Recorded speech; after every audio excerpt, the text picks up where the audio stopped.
And we are live. Hello everyone, how are we doing? Up, let me just set my stuff so I get ready. Hop. El Keleb, bonjour. On est en anglais aujourd'hui. So welcome everyone. I hope you're doing well on this Tuesday. It's weird for me because I streamed yesterday in French, so I'm like, okay, what day are we? We're Tuesday. News review or news review for today, as usual, with a program that is actually fairly simple because it's gonna be about Hungary. So it's gonna be fairly easy in terms of content, because as you know, there was the Hungarian elections on Sunday, and finally, after 16 years, Viktor Orban has been kicked out of power. He lost the elections to his challenger, Peter Magyar, who is a former member of his party, Fidesz, who then left to form his own party, TISO, and after 2 years, he was created when 2020... Shit. He ran in 2024. Okay, now I'm confused if he was created in 2022 or 2024. I'm confused on the date. Anyway, fairly recent party, and Peter Magyar, so the leader of this party, won by a landslide, even going as far as winning the 2/3 majority of the parliament, Andras, that is necessary for him to unlock a lot of the safeguards and the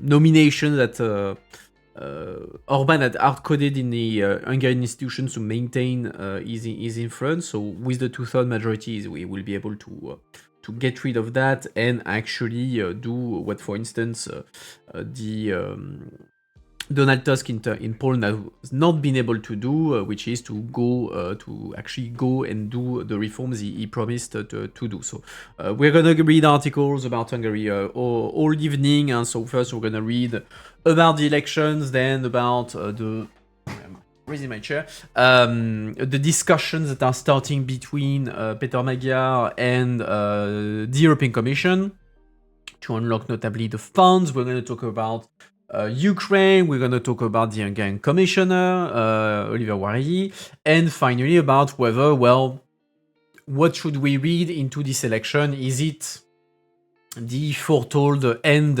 of populism in Europe, or is it just a Hungarian election that should not be misread as something that will be announcing the end of the far right throughout Europe? So yeah, there's a program for today that should keep us plenty busy. Andras, you are there to be reporting from the front line. So what's the mood? Tell us. You're in Budapest, if I recall correctly. I saw there was the city had actually maintained all the lights during the night so that people could party. Let's check the map. Up. I'll take this one. Okay, well, that's a good thing to start with. Up, let me get that on. With this cheerful, relieved, and hopeful. Yeah, I can imagine. Tons of Hungarian. Okay. Let's dive into it. So, map. Blue equals TISO, orange equals Fidesz, so Fidesz being the party of Orban. Can we have a comparison with the previous election or not? Is there? I was gonna say, is there an English option? I'm not going to go that far, but yeah, as you see, lots of blue on there. Lots of blue on there, and actually there's year on the right, okay? Okay, cool, thanks. Okay, 2022, you see a slight change in the colors. Very small change. Minuscule.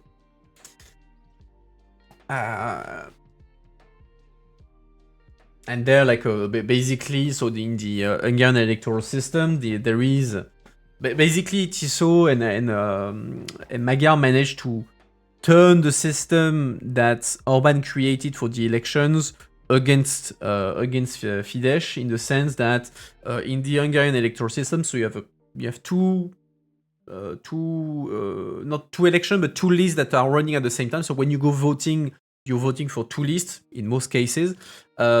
One list, which is your constituency, so your region, let's say it like that, and one list that is the national, a national constituency.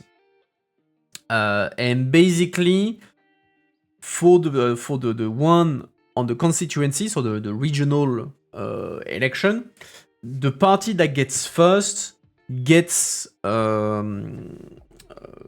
gives additional votes, additional seats to the party that ranks first.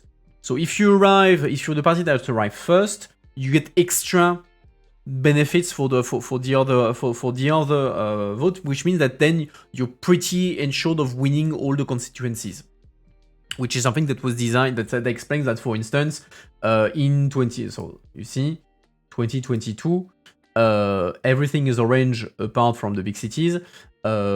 It's not that Orban did a 90% score at the election. He won 54%, something like that, if I recall correctly. Andros, correct me if I'm wrong. So he won 54% of the votes, and he won 80% of all the constituency because of that. And there we had the reverse, this election, where Tiso, by winning 50-something, won 60-70% of all the constituencies, which gave him an advantage.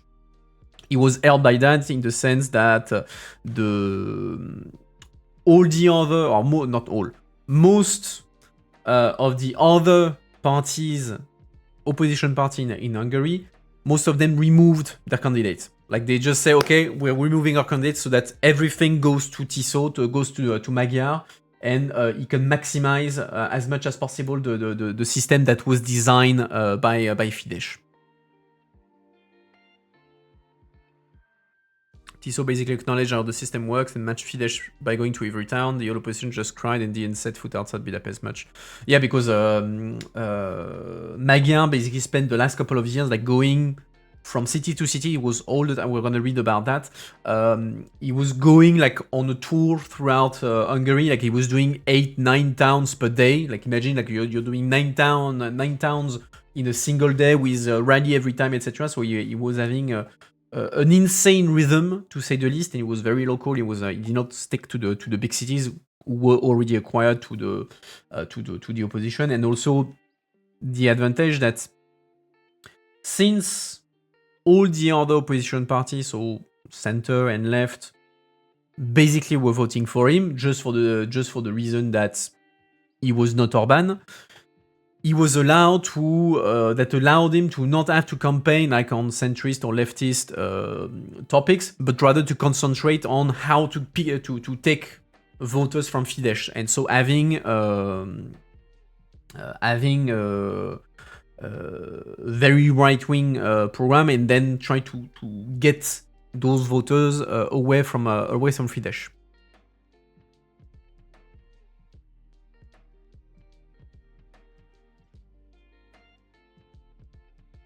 Well, we're not talking about the major city. I'm talking villages. I'm talking every single place in Hungary he could do. He did. But yeah, let's actually read the article on how Orban lost the Hungarian elections. So for 2 years, the Hungarian leader watched his support slip away. Viktor Orban likely knew what was coming. When US Vice President J.D. Vance stood beside him last week and predicted the Hungarian Prime Minister would win re-election Sunday, Orban gave a small wave of the hand, as if to say, I'm not so sure.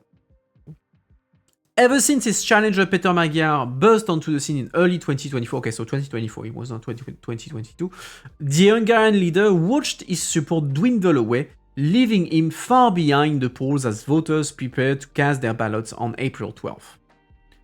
Meanwhile, the opposition coalesced behind Magyar with a single aim, ousting Orbán and his ruling Fidesz party. Here's how the Hungarian Prime Minister lost his grip after 16 years in power.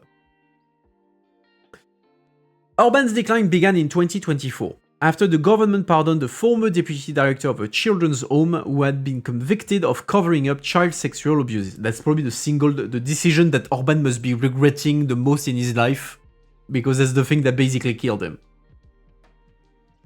So what happened? So you had sexual abuse on children in an orphanage, and one of the guy was involved, helped cover the criminal, was pardoned by the government, the Orbán government, and Magyar used this to basically create a scandal that put him front and center and created big problems for Orbán, because Orbán had created his whole persona around the idea of protection of family, family values, children, etc. And so having him, the government, the government that is defending family values, actually turning out to be pardoning people who are involved in child sexual abuses, of course that doesn't give a good image. So the resulting scandal prompted Magyar, then a mid-level civil servant and Fidesz member, to stage a public revolt against the prime minister, leading thousands of protesters into the streets. His media blitz included the release of an audio recording of his wife, ex-wife, Judith Varga, who had just been forced out as justice minister, describing alleged government interferences in the case. So his ex-wife was Judith Varga, who was a minister of justice inside the Hungarian government, and she had just been fired from the government because she, as justice minister, she was the one who proposed the pardon of the guy involved in the crime to the president, and so she got kicked out of the government for this, even if everybody knew that she acted on order of Orbán. And so he jumped on this and to say, oh yeah, look, that's really scandalous. And here's a recording of a past discussion of when she was my wife, where she's confessing that Orbán was pulling the strings of a number of corruption things and involvement in the case. The accusation shattered Fidesz's image as a protector of children. It caused a moral crisis of a moralizing government, said Peter Kreko, director at independent political consultancy Political Capital. Since then, we can pretty much perceive that whatever the government does, whatever the government says, it resonates less with the public. The child abuse scandal was the catalyst for TISO to form, but the high turnout of the young people is routine in the student protests of 2022, which was poorly handled by Fidesz, and the entire generation turned against him. What was the student protest about again in 2022? That vaguely rings a bell, but I don't remember what was the... Wasn't it something about nightlife, like he was closing like nightclub or something? I remember vaguely something linked to the nightlife in Budapest or something like that. But indeed, like the young generation showed up en masse for the election and voted obviously in favor of TISO. Better education and higher wages for teachers. Then why do I remember something about like closing nightclubs in Budapest? Like I don't know why I remember something, a scandal about nightlife in Budapest. Doesn't matter.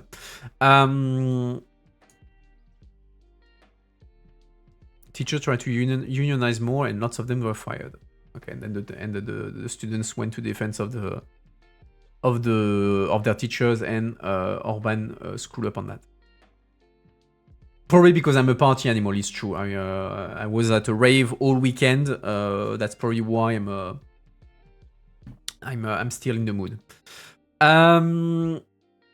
Magyar used the 2024 clemency scandal as a springboard for the European Parliament election that year. Following several protests, he launched a countrywide tour visiting villages, towns and cities across Hungary to pierce the control Fidesz enjoy over much of the country's media, and won 7 out of the 21 seats in the European Parliament. which is not bad for a party that was not fully created, but taken back just a few months before. This year, after Magyar launched another tour, Orban kicked off one of his own, his first series of public rallies after years of staging tightly controlled, closed-door events. Not only did he fail to mobilize as many people as Magyar, he was often confronted by protesters. In March, Orban snapped at a booing crowd, accusing it of wanting a Ukraine-friendly government and seeking to give Hungarian money to Kyiv.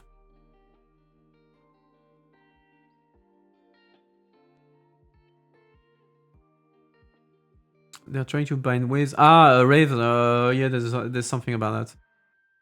But I think the problem is not trying to ban raves. It's banning raves that are happening in an unauthorized context. Yeah, you're basically squatting a place to do rave. That's what they want to stop. More than banning rave parties as a concept.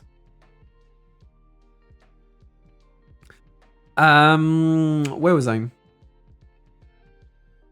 Yeah. The clip of the Prime Minister shouting went viral. That was the moment, seeing hundreds of people booing him on the stage, when Orban likely first grasped that his support was far from universal, said Victoria Serdult, a veteran reporter at HVG who was covering Hungarian politics for more than 2 decades. He couldn't find the right way to handle this. Orban put foreign policy at the center of his campaign. He accused Kyiv of plotting to put Magyar in place as a puppet and of sabotaging the economy by cutting Hungary off from Russian oil. He claimed Magyar would send Hungarians to fight in Ukraine and slammed the EU for seeking to spend Hungarian tax dollars to support Kyiv. That left him open to a flip in the narrative as reports surfaced of Russian interferences in the campaign, alongside revelations that Foreign Minister Peter Szijjártó, who had shared internal EU discussions with his Moscow counterpart Sergei Lavrov. And for the story, like when after the election, Magyar gave a press conference, like a 3-hour press conference or something like that. And during the press conference, he's basically, apparently I'm told that since this morning, Peter Szijjártó, so the current foreign minister, is locked into the office of the Minister of Foreign Affairs and basically shredding documents all day about the sanctions against Russia. Basically saying, they probably have a few things to hide and try to destroy evidence.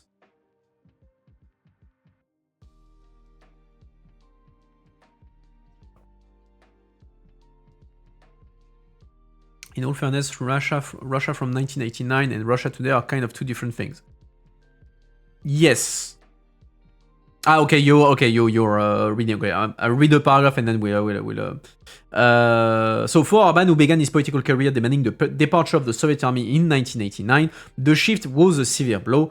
The phrase "Russians go home" quickly spread as an anti-Orban slogan. Shredding document is how handovers are done in Central Europe. Yeah, that's one way to do that, to do handovers, indeed. Indeed. But yeah, I mean, it's Orban is the story, like it's the Batman quote. You either die a hero, you live long enough to become the villain. I mean, Orban started as a liberal leader of the Liberal Students' Union, who was on the barricades to kick out the Soviet army and get Hungary back to democracy, and he ends up becoming a semi-autocrat. That's very ironic to see his fall from grace, and there's quite a few people who make the comparison now between Magyar and Orban, saying that basically Magyar was campaigning on topics and in a way that Orban used to do back in 2010 when he first became prime minister, when he was like campaigning on an anti-corruption campaign. So there's a lot of people saying, oh, actually Magyar is what Orban used to be before he went full autocrat. As the vote neared, the country's economic malaise became a central issue in the election. Oh, so yeah, just going back on that. So the whole strategy of Orban was that Orban was putting everything on foreign affairs. His whole strategy was we're going to talk about Ukraine, we're going to talk about Brussels, and basically I'm the one saving you from the war in Ukraine. Magyar is trying to sell us out to the EU, etc. So dramatizing everything to put the Magyar as a foreign puppet, while on the contrary, Magyar was campaigning on economy, local issue, etc., and not so much engaging on the international stuff.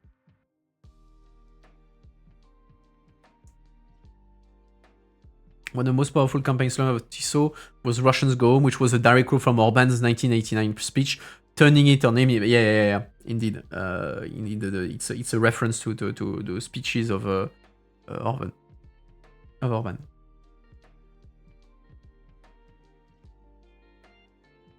They do mention the Russian go home, but they will not explain that the fact that it's a direct reference to Orban back from when he was an activist against the Russians. So the irony bites. So as the vote neared, the country's economic malaise became a central issue in the election. For years, growth has stalled while inflation surged and real wage eroded. The cost of living crisis, combined with chronic underinvestment in education and healthcare, left many feeling the government under Orban had stopped delivering. People see that it's not a functioning government, said Peter Márki-Zay, who led the campaign against the Hungarian Prime Minister in 2022. That's what changed. They hate Fidesz so much, he added, this was not the case 4 years ago.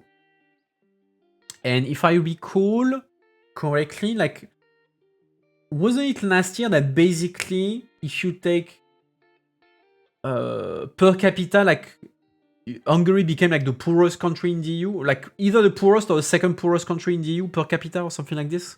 I think I saw a stat about that. Let's see. Last year something. Hungary poorest EU country. Let's see. Based on spending, okay.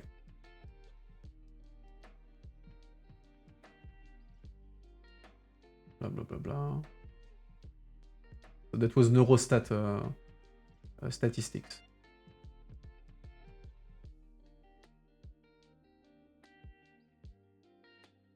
Yeah. Up. All right. Good.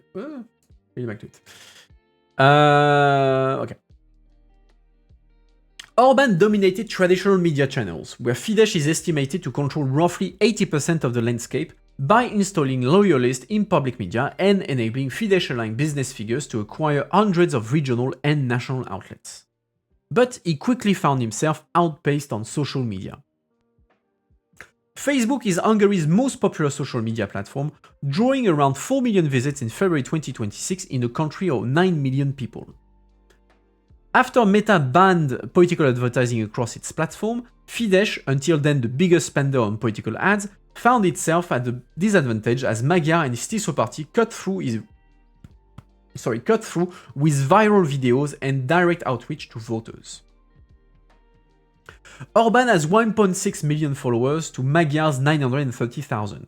And yet, in March, Magyar posted 287 times, generating more than 14 million interactions, nearly double Orban's 7.8 million from 342 posts, according to a tech study published on April 3rd.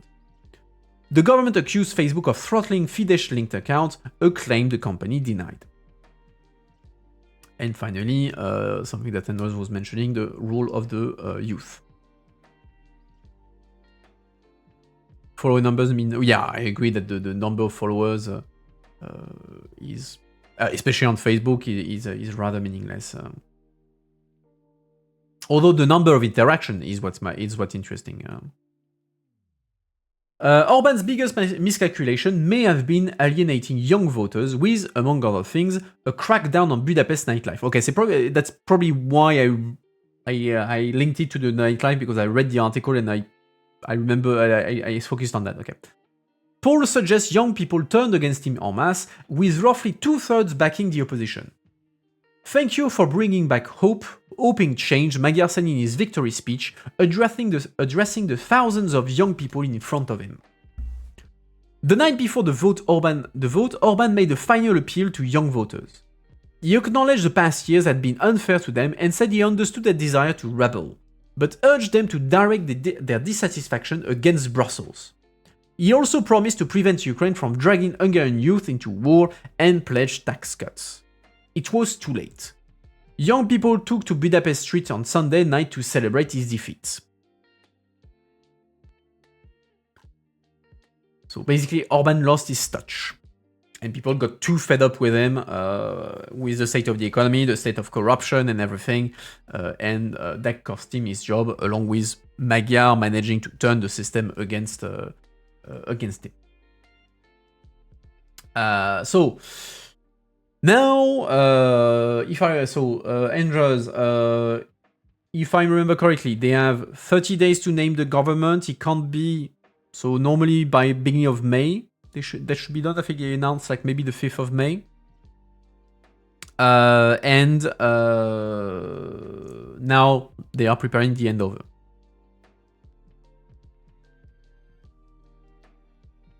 To be honest, I'm not sure what the crackdown on nightlife they talk about. It's the same as it always been, but they started doing drug raids a few months ago and shut down a few places temporarily when they found dealers. Okay, 4th of May is the deadline to nominate the government. Okay.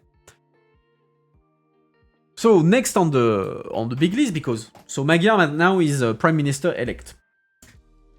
He has a to-do list. For his start, because he has billions of euros to try to claw back from Brussels, because there's billions of euros that were frozen by the EU in applications of the conditionality, the degradation of the rule of law, and the problem for I was going to say Orban, no, for Magyar, is that part of these funds will be definitely lost in August if Hungary doesn't do the reform fast to unlock the thing. So he has basically until August to do enough stuff to convince the Commission to unblock at least a bunch of these funds. So he's already talking to von der Leyen to try to, of course, set communication channels, but also start the discussions to ultimately allow the unblocking of the EU funds. People present call all party leaders for a talk tomorrow afternoon. And the funny thing is that in his speech, I think it was in the acceptance speech. Like basically, Magyar said, okay, well, I called the president. So the president of Hungary is the one who nominates the new prime minister, and call him to form a new government. And basically Magyar went, I would like the president to nominate me as the next prime minister and call me to make a government. And once he has done that, he can just resign. Because that way it will be better. And he makes the entire list of the people, and also all these people who were placed by Orban can resign as well. So he's listing president of the Supreme Court or a whole bunch of institutions and say, resign now, because otherwise we'll just go after you and make you resign. So make everyone gain time and fuck off. None of the people he called on will resign. Yeah. It was a bit trolling to do that. But the thing I'm wondering is that okay, Orban lost. Magyar has a 2/3 majority in the parliament, meaning that he can overtake quite a lot of the safeguards and the locks that Orban had instigated, change nomination and everything. The thing I'm wondering is whether people were placed in the system by Orban will just resist and stay on the line of Orban until basically they're dragged out of their office screaming, or whether they will flip and try to change sides. Say, okay, fine, no, I'm ready to work with Tiso. Great Magyar, I'm with you, to try to save their job, and seeing like whether the all the Fidesz ecosystem will stick with Orban because Orban is not going away, at least for the time being. Orban will probably most likely lead the opposition. Is Orban elected? Was Orban running for a constituency or not? Or is he just going to run as a non-elected person, the party? I don't know if he was actually running for an election or if it's necessary at all for Prime Minister to run. But the question is, whether Fidesz will stick by Orban or whether we will see like a sort of collapse of the influence of Fidesz, given how people are fed up with him, are fed up with Fidesz, the corruption and everything. That will be interesting to see whether Fidesz maintains a grip on those who were supporting him, or whether it will kind of collapse now that he is no longer prime minister. Orban was announced as number 1, so he will be sitting in parliament. Okay, so he will be in the parliament and leading the opposition. Okay, thanks.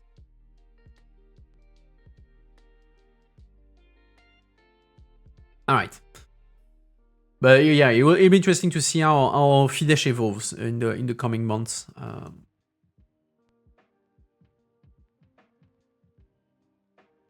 All right, let's talk about Magyar and how now he's preparing to get the commission to unblock monies. So Peter Magyar maps out grand bargain to reset Hungary's ties with Brussels. Hungary's new leader is racing against the clock to regain access to billions of euros in EU funds, but must act at the same time to satisfy many demands from Brussels. Hungary's Prime Minister in waiting, Peter Magyar, knows exactly what he wants from Brussels, and Brussels knows what it expects from Budapest. This is where the grand bargain begins. Even though Magyar is almost certainly won't take over until May the 5th at the earliest, he is already reaching out to European Commission President Ursula von der Leyen, to whom he spoke on Monday evening, and they spoke again today, to try to rebuild Budapest relations with the EU, which collapsed under the 16-year rule of Prime Minister Viktor Orban. For Magyar news administration, the number one priority after Sunday's election victory is to unlock the 18 billion euro in EU funds that were frozen because of Orban's democratic backsliding. That's the so-called conditionality that was created for Hungary and Poland, under which a number of funds, not all EU funds, but a number of EU funds, are conditions to the respect of the rule of law. And so if a country does not respect the rule of law, then the funds that they're supposed to receive from the EU are blocked. Basically, eating where it hurts at the portemonnaie en anglais, at the wallet, to try to force concession and reforms.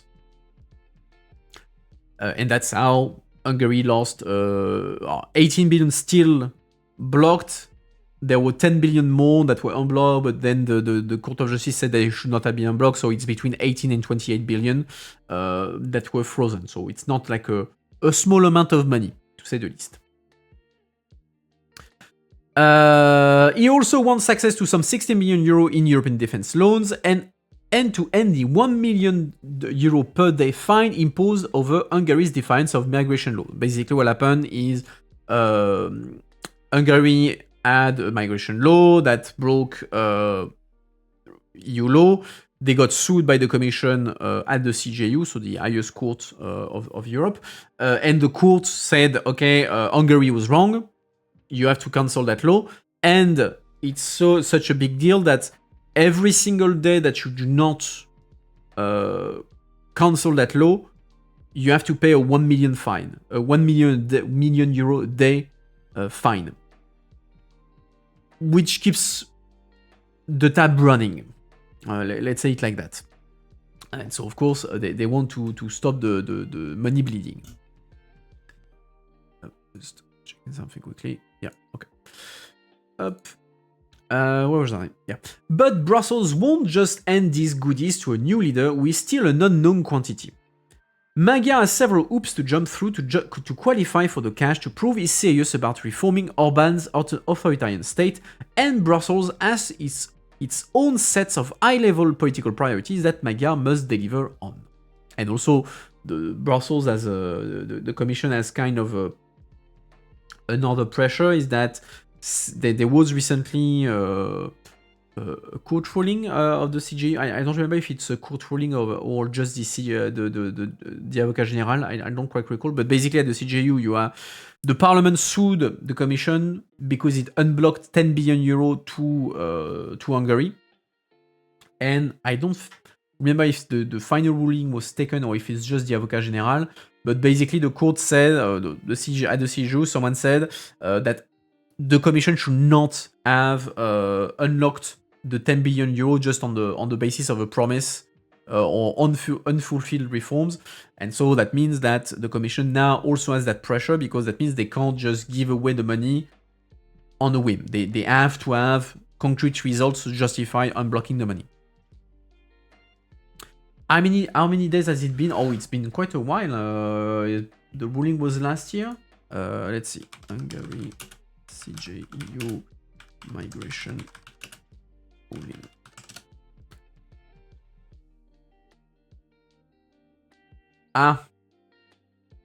It was in June 2024. So we're getting close to 2 years. That's a bill. Let's call it like that. That's a little bill. And like the funny thing is that it was not just the 1 million a day, it was 200 million euro fine plus 1 million euro a day. So yeah, that's starting to sting a bit. Huh? We're closing to 1 billion euro fine because of that. Indexing. Where was I? Yeah. For Brussels, the key political objective is for Hungary to end its veto on a vital 90 billion euro EU loan to Kyiv and to back a new package of EU sanctions on Russia. The European Commission also wants Hungary to drop its resistance to the launch of formal accession talks with Ukraine. Luckily for both sides, everyone seems willing to move, and quickly. For Magyar, time is short, as he will lose a major tranche of EU funds if he doesn't implement the necessary rule of law reforms by August. So he really needs to do all the reforms fast, because otherwise he's losing tons of money that he needs. I can say that it is extremely important to bring the money home, and as quickly as possible, Magyar said on Monday. He pledged to agree reform commitments with von der Leyen in Monday's telephone call, and also stressed the importance of implementing anti-corruption measures, including joining the European Prosecutor's Office. So the European Prosecutor's Office is a EU body that is tasked to fighting corruption and crimes, transnational crimes involving EU funds and everything. Hungary had refused to join the prosecutor's office, meaning that it was more complicated to fight this sort of crime in Hungary, and so he's pledging to join the prosecutor's office to facilitate the anti-corruption fight. So while securing the independence of the judiciary and protecting media and academic freedoms. Von der Leyen struck an optimistic tone on the potential reset on Monday. Of course, we will start working with the government as soon as possible to make a swift and overdue progress to the benefit of the Hungarian people, the European Commission President said. Swedish EU Minister Jessica Rosencrantz also agreed the diplomatic environment now appeared propitious. Yeah. Just the fact that Peter Magyar is so clear that he wants to rebuild ties and trust with the EU is important in itself, she said. Why the Swedish minister? Because there was a running feud between Sweden and Hungary about the question of the rule of law. So that's why the Swedish are being asked, okay, what do you think of the situation? That makes for a good start, and it raises expectation that it will be easier to cooperate with Hungary, which, to be fair, is not a high bar to reach given how bad the relationship was now with Orban's government. On his first full day as incoming Prime Minister, Magyar announced he would seek compromises at the EU level and that he wanted to make decision-making easier. At a 3-hour news conference on Monday, he strongly suggested he wouldn't stand in the way of the EU 90 billion loan to Kyiv. He said Budapest had agreed to that financing at the European Council in December and would now like to be coherent with that previous commitment. So basically saying, okay, Orban had said okay to that loan to Ukraine, from which Hungary is excluded because Orban got an opt-out. So Orban doesn't have to. Hungary doesn't have to pay a single euro to that 90 billion euro loan. And so my guy said, okay, well, if we got that opt-out, I have no reason to object to it. So yeah, sure. So that will likely move, at least politically, relatively fast. Then the practicality are maybe a bit more complicated. We will read an article about this right after. He also stressed he now commands a crucial 2/3 majority in Hungary's parliament that will allow him to carry out sweeping judicial reforms to comply with EU rules and unfreeze Hungary's funds. He signaled he wanted to keep his distance from Moscow and that while it opposes Ukraine's fast-track EU accession, his government will help countries that are ready to join rather than to make them wait in line. Which places him in the pretty much aligned with the other member states. Most member states are not in favor of accelerating the accession of Ukraine. They say, okay, Ukraine can join, but we don't have to speed run this.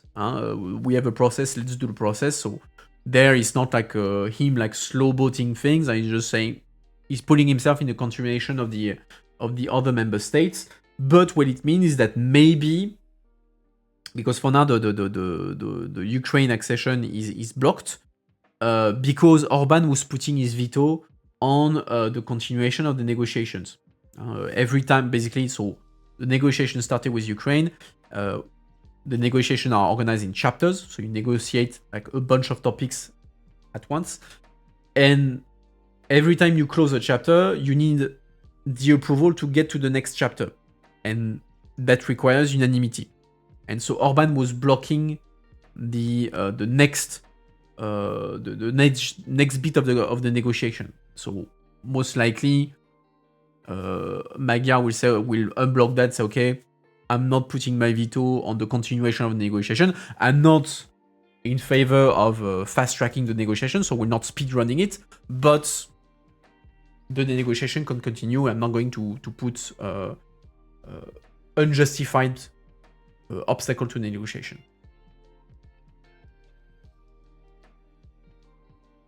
Without pushing us into a bit of tension, what are the arguments of the people who want Ukraine to speedrun joining the EU? Basically, it's mostly the Baltic states who want that. The argument is basically saying, we need to show support to Ukraine, and the faster Ukraine joins the EU, the faster it will act as a sort of security guarantee for Ukraine, helping them rebuild and everything. So it's the reasoning is more political than anything. It's like, okay, the Ukraine can't join NATO, so they need to enter the EU as fast as possible, which is not. There are reasons why these processes are long, because it's very complicated to enter the EU. You have tons of things to do. And because of that, it's not realistic to expect that that Ukraine could be joining before 2030. Like there's people who say, and Ukraine was saying, we can enter in 2027, which of course is never going to happen. And for me, was something that was counterproductive, because I understand that in the Ukrainian context, he's trying to give to boost the morale of Ukraine, say, oh yes, we're advancing on joining the EU. Look, we'll go fast and we'll enter the EU very fast, etc. So I understand the Ukraine political context, but saying that so much and say yes, we will enter in 2027 in the EU is counterproductive because the member states are like, yeah, no, you're not dictating when you're entering. You enter when you enter, for starter, and two, it feeds on the anxiety that exists within Europe about Ukraine joining the EU. So for me, it was counterproductive for Zelensky to do that all the time. So yeah. Magyar will not block negotiation, but he already said he does not support express membership yet, and will hold the referendum. Yes, indeed, he has said that he would put the joining of Ukraine on the referendum, which, to be fair, I expect quite a few countries to put that on the referendum as well.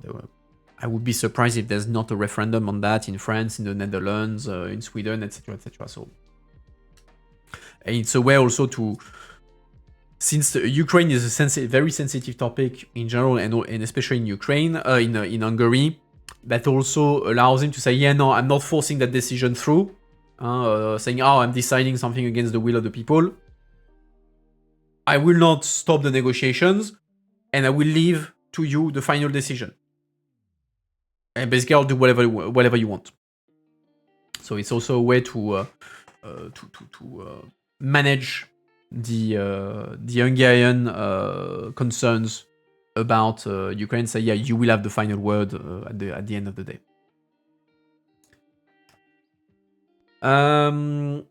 Less to the EU's liking, he explained that Hungary will still want to buy Russian oil, but accepted that sanctions must remain in place during that country's war on Ukraine. He also did not address whether he would support the EU's 20th package of sanctions on Moscow. Indeed, he has said that he would maintain the Russian oil for now, which contradicts a bit what he had said during the campaign, because during the campaign he had said, yes, I will put an end to the Russian oil by 2030 or 2035. I don't recall the exact date, but now he's saying, yeah, actually I will maintain the Russian oil. It's not clear whether it's short term, medium term, long term, but 2035. Okay, thanks, Andrews.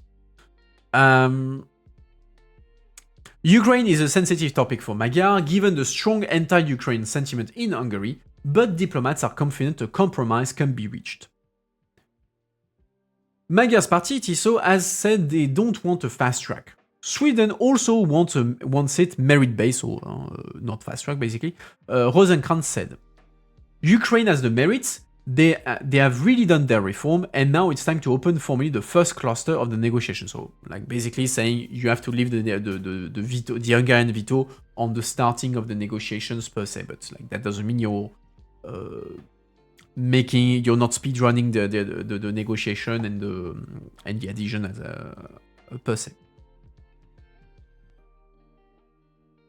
It's significant that Magyar's first foreign visit will be to Poland, which has recent experience of unfreezing EU funds. He will meet with Prime Minister Donald Tusk, who will be ready to helping and explain all the details and share experiences, said the head of Tusk's Civic Coalition Party in the European Parliament, Andrzej Szaliki.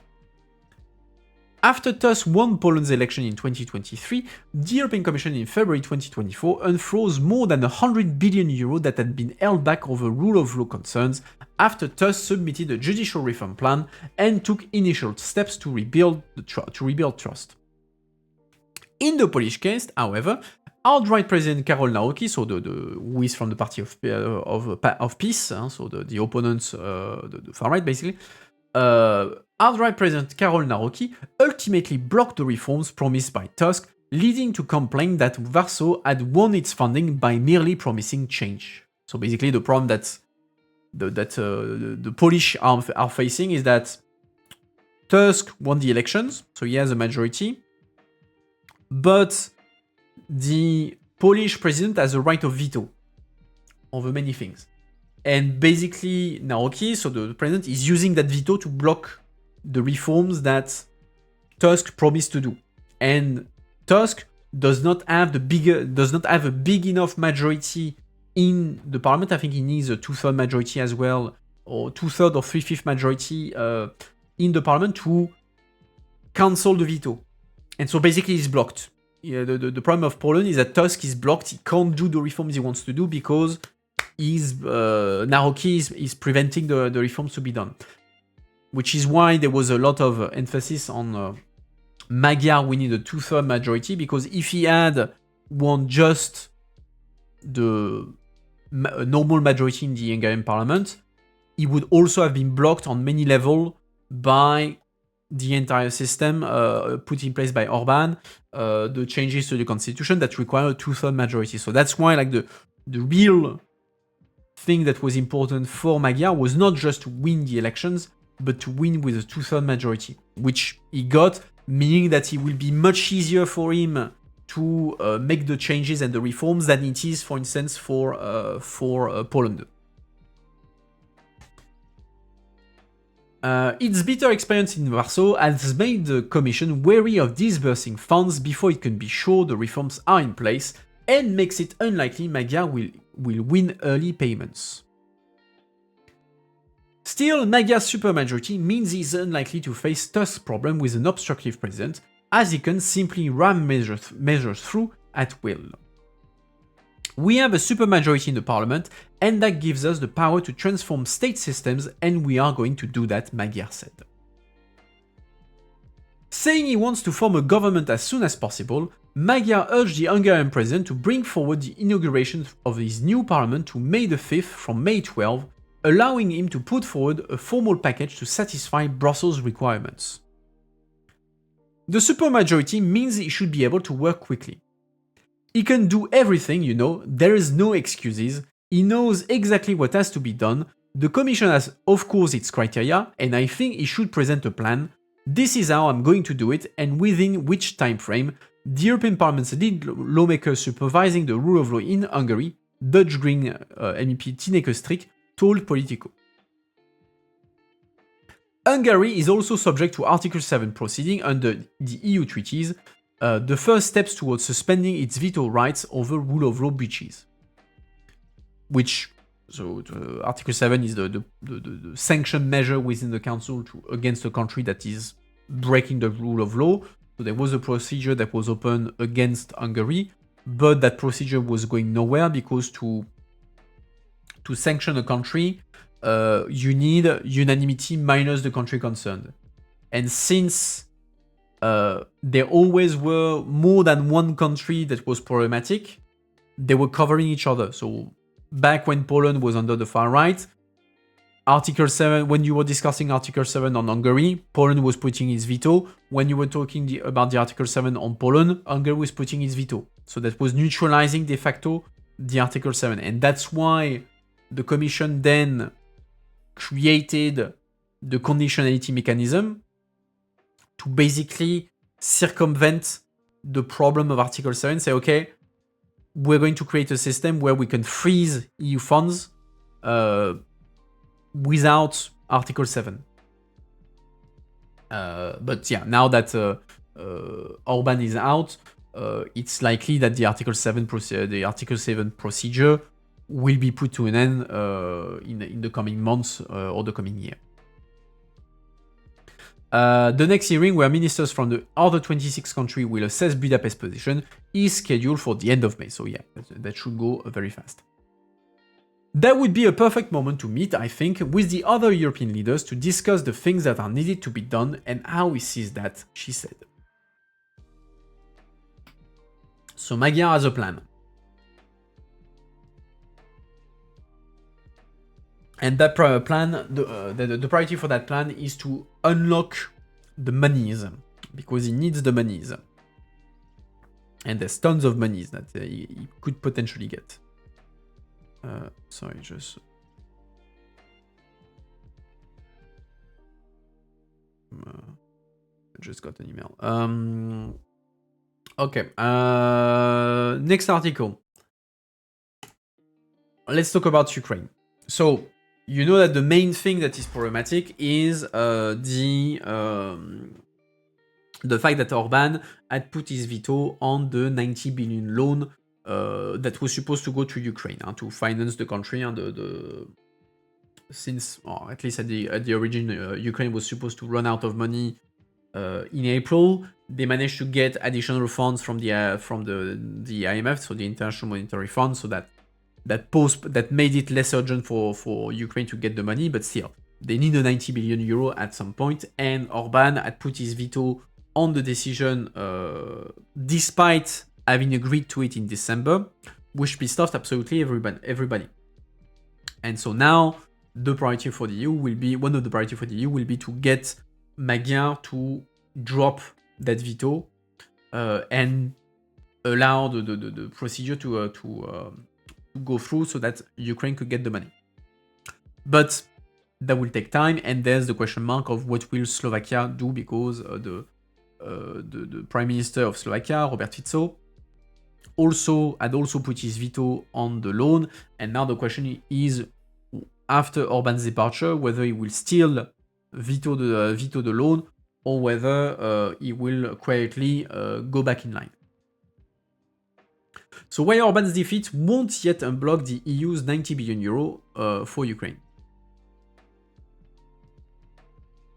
Do you think Ukraine will ever be able to repay all these loans, or are they just digging a deeper hole? I mean, the way the thing is designed, it's kind of free money that Ukraine is getting. Because the way they designed the loan, so on that front, it's the EU is borrowing money. Is borrowing money on the market and lending it to Ukraine. The reimbursement of that money is linked to Russia paying. Yeah, I will explain you why it's kind of free money for Ukraine at the very least.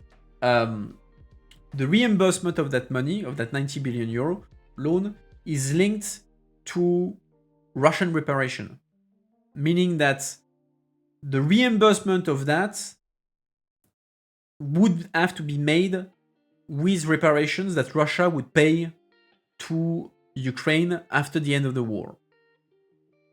Meaning that in theory, as long, in the most likely scenario, Russia will never agree to pay any kind of reparation to Ukraine. So from that moment, Ukraine doesn't have to reimburse the money, since they're not going to get money from Russia. They're not going to have to reimburse that loan. So that in that sense, it's free money for Ukraine, because they're never going to get the money from Russia. And so then the trick for the EU is to say, well, if there is no reparation, then we could potentially reimburse the loan through the frozen funds that Russia has in the EU. So meaning that if Ukraine doesn't pay, well, then Russia will still pay, but by going through the frozen funds and the interest and everything.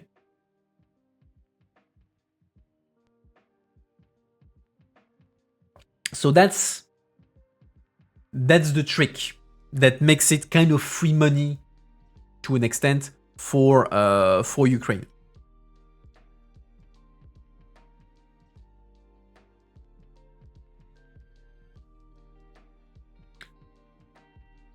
We already established we can't touch those frozen funds. That's why it's kind of kicking the can down the road, although you still have the interest. Those can be touched. So basically, like the interest are either taken or taxed and everything. So you have money that is generated by the frozen funds. So you can use those basically to reimburse if you can't touch the funds themselves. And that's something that is already happening. They're already taxing or using the interest generated by the frozen funds.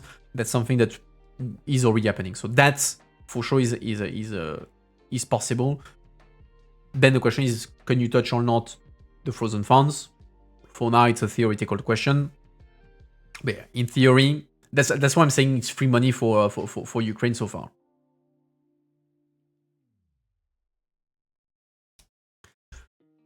Alright, so Hungarian politics, a possible Slovak veto, and EU bureaucracy means unlocking cash could take weeks.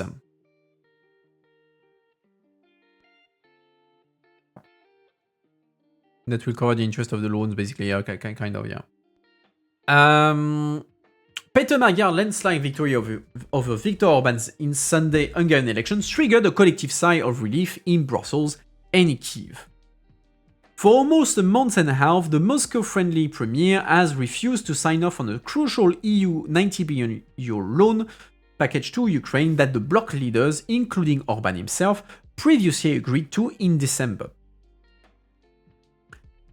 Orban's stonewalling, which comes on top of his refusal to greenlight the bloc's 20th sanction package on Russia or open EU accession talks with Ukraine, follows the self-described illiberal leader's repeated attempt to portray his former ally as a puppet of Kyiv and Brussels on the campaign trail.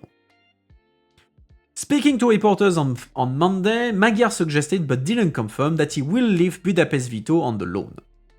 But he also expressed confusion about why the scheme is blocked in the first place, given that Hungary has received an opt-out that means it is not financially liable to repay the loan's interest on principal. Well, that's basically a rhetorical question. You say, oh, I don't understand why Orban was taking that decision. He's completely stupid, so he's just justifying why he's going to unblock the veto by saying, oh yeah, since we have an opt-out, me removing the veto doesn't mean that we would have to pay any money. So, like there, it's just saying, oh yeah, well actually there's no objective. Yeah, I'll put the link right now.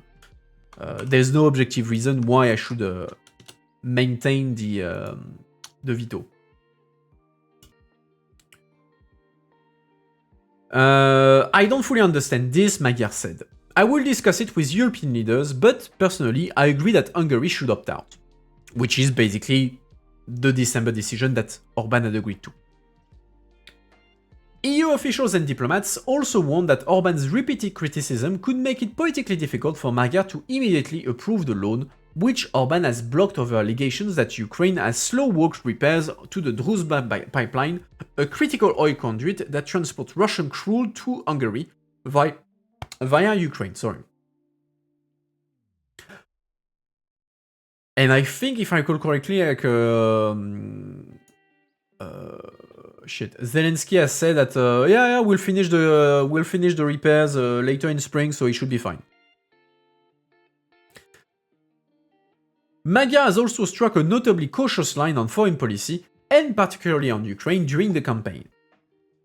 I think generally we should be cautious in expecting too much from Magyar, said one EU diplomat. He's no saint. Yeah, that's for sure. Like that's more about like the perception of people around Magyar. Like some people think that he's the absolute opposite of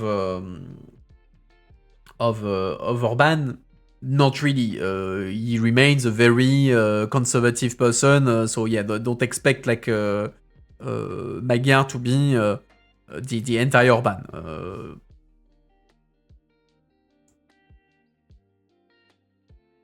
JD Vance strikes again. Yeah. There's many memes on the fact that indeed whoever JD Vance touches loses an election or dies. So the memes are going on. JD Vance was too little too late. Yeah, I mean, nobody knows JD Vance. It was purely for show. JD Vance was never going to move anyone to vote for Orban. Especially on a campaign that was all about local economic issues. So the whole thing was meaningless to begin with. Where was I? Still, EU officials are generally optimistic that Magyar, a former MEP, well, he's not a former MEP, well, he's going to be a former MEP, but currently he's still an MEP. That Magyar, a former,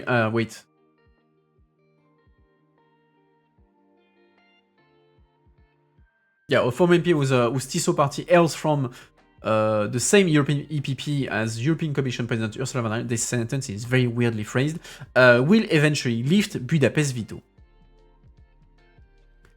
If you look at the discussions by Peter Magyar and his announcements in the public sphere during the election campaign, you can already see that he is very clear on the European path, von der Leyen told reporters on Monday, adding that his exceptional electoral win represented a victory for fundamental freedoms. The diplomat added, the ball is very much in Magyar's court. He says he wants a constructive relationship with the EU. The quickest way to build confidence is by unblocking that 90 billion euro loan, especially since it does not cost Hungary anything, it's literally free. Assuming that Magyar eventually lifts his veto, however, it will still take several weeks at least for the loan to be disbursed. This is partly because it will take some time for Magyar to form a government. Magyar himself said yesterday that he is aiming to do this by the 5th of May. Equally important, however, is the fact that the bureaucratic machinery is not yet in place for the loan to be disbursed. A Ukraine financing plan outlining how the money will be spent, which was unveiled by the Commission earlier this month, still needs to be approved by member states. Furthermore, a memorandum of understanding for cash specifically allocated to Ukraine's budget must be agreed between Brussels and Kyiv. A loan agreement further elaborating on the scheme's detail must also still be drafted, so there's plenty of bureaucracy to do. These documents, plus a final check on that all the conditions have been met for the money to be disbursed, will likely only be finalized by late April or early May, officials said. But even if all these conditions are met and Hungary's veto is eventually lifted, Slovakia, another Central European country run by a populist premier, could prove to be a spoiler. Prime Minister Robert Fico, whose country is also heavily dependent on cruel deliveries via Druzhba, has previously said that Bratislava is ready to take over the baton from Hungary if necessary, effectively pledging to block the loan if oil deliveries are not resumed. Although, in the case of Fico is not Orban. He's far from being as politically important and powerful as Orban was. He's much weaker, for starter, like he's leading a coalition that is much weaker. He's far less popular than Orban was, etc. So, Fico is far less, let's say, problematic potentially than Orban was. So I would imagine that Fico will show a bit the muscle. Then he will negotiate like a semi concession from Brussels, and then use that as an excuse. Say, okay, I'm lifting the veto. Thank you very much. Much like Magyar, however, diplomats remain optimistic that Fico will prove easier to persuade than Orban. They also know that Orban, the EU's longest-serving leader who has cultivated illiberal populism across the bloc, is far more capable of standing alone against Brussels than his Slovak counterpart. They're different beasts, said another EU diplomat. Adding to this sense of overall optimism, Zelensky, who has previously suggested that Ukraine wouldn't repair the pipeline at all, said last week that the repairs would be completed this spring. But even if the loan is slightly delayed, EU officials, and judging by his actions, Zelensky himself, do not believe this will significantly harm Ukraine's economy. Because they got another loan from the IMF that gives additional time for Ukraine's budget. Analysts also note that Kyiv could, in the worst case scenario, print money or issue war bonds to its domestic banks in order to remain financially viable. Maxim Samolyuk, an economist at the Center for Economic Strategy, a Kyiv-based think tank, believes that Kyiv could remain financially solvent until mid-July, well beyond the late April or early May period previously estimated by many analysts and officials. This, he said, could be done by Kyiv spending money earmarked for the end of 2026 during the first half of the year. State-owned firms could also pay out dividends to the Ukrainian government earlier than planned, he added. Nevertheless, Samolyuk said, the loan is still crucial going forward. Let's hope that the news from Hungary brings us more reasonable Brussels-Budapest relations, and many in Brussels will be hoping for the same thing. Any questions? I think the Commission is hoping for a Hamiltonian moment, and once Ukraine joins, their debt can become common EU debts and take a further step towards EU federation. I mean, in a way, it's already a form of EU debt, the loan. Like, it's a EU debt minus Slovakia and Hungary, and the Czech. Yeah, the Czech also got an opt-out. For now, it's already kind of that, even without Ukraine joining the EU yet. The mere fact of having this is already a form of common EU debt.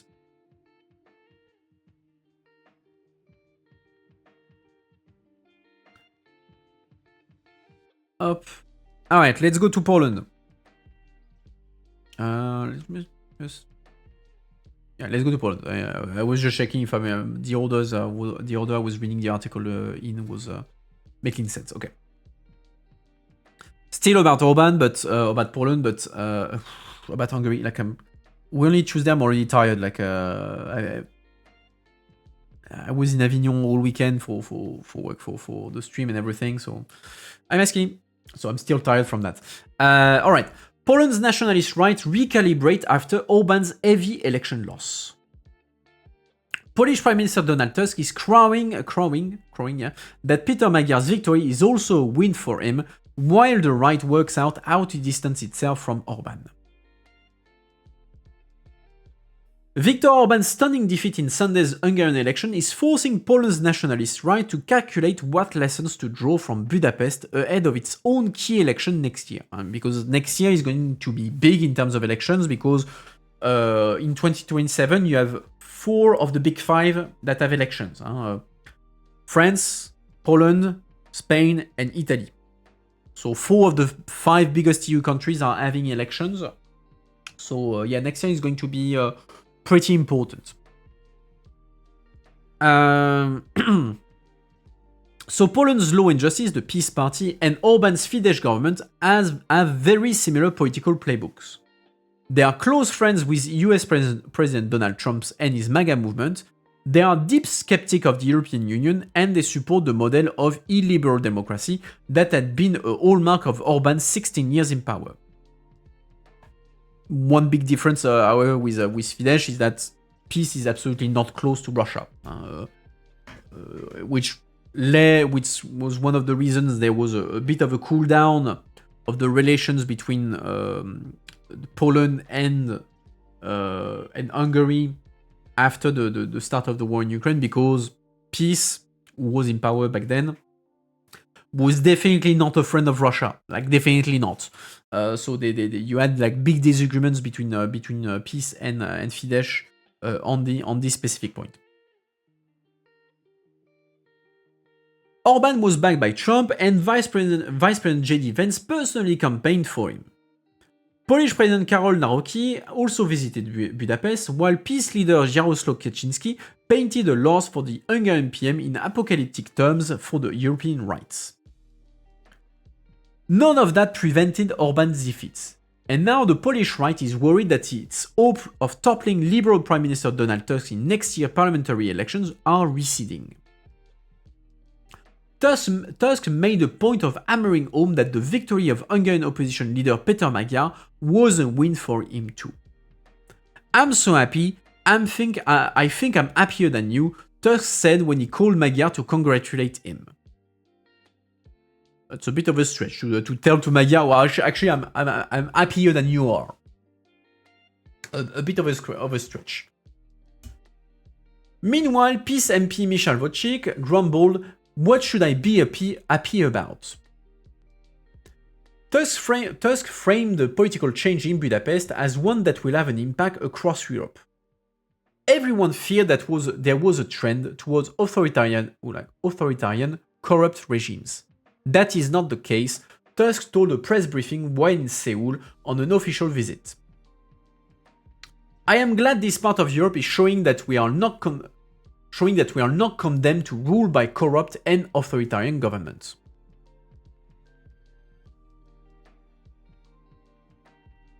I heard Hungary will need a few years to repair all what Orban have broken in the justice system and other things. Do you think it's right?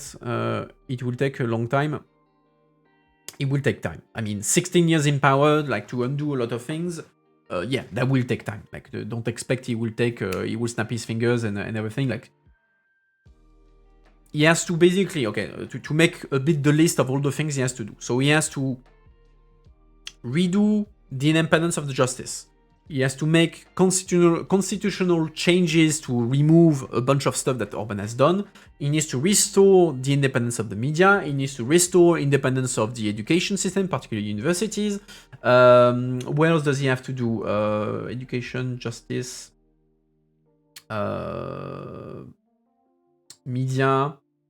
There's an entire system of de facto corruption that was taking place. So yeah, that's going to take time. Like, I think a good chunk of his entire mandate will be about fixing what has been done before.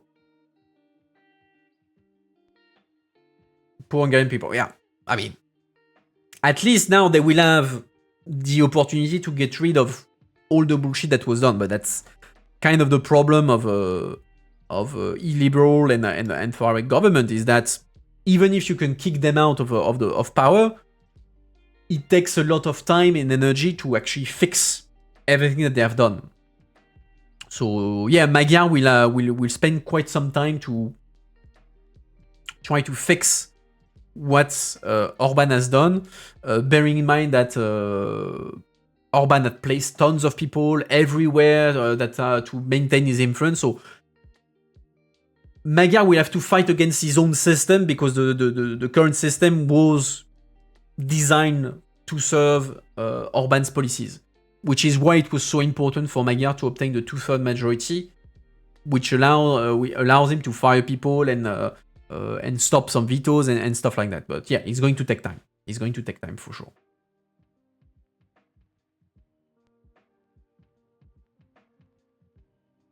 Magyar has already announced that his first foreign trip will be to Warsaw.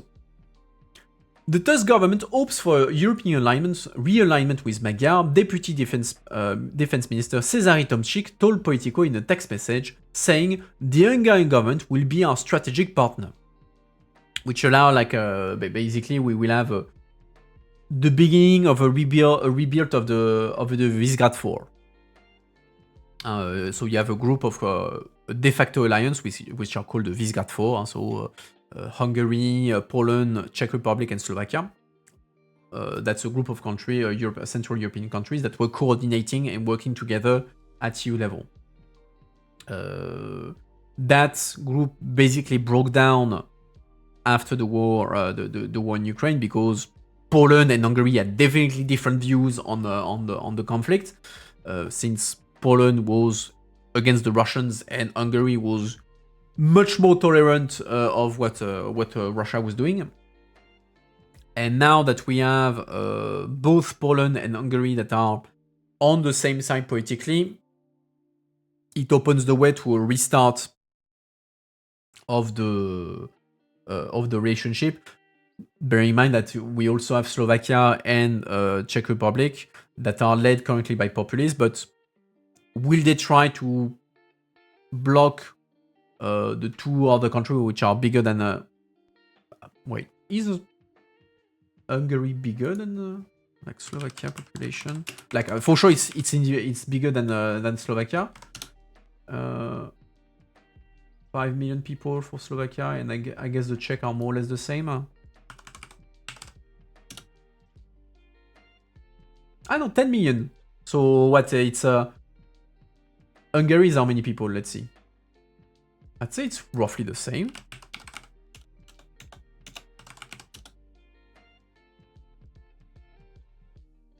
Okay, Hungary is less than 10 million, so technically Czech Republic is bigger than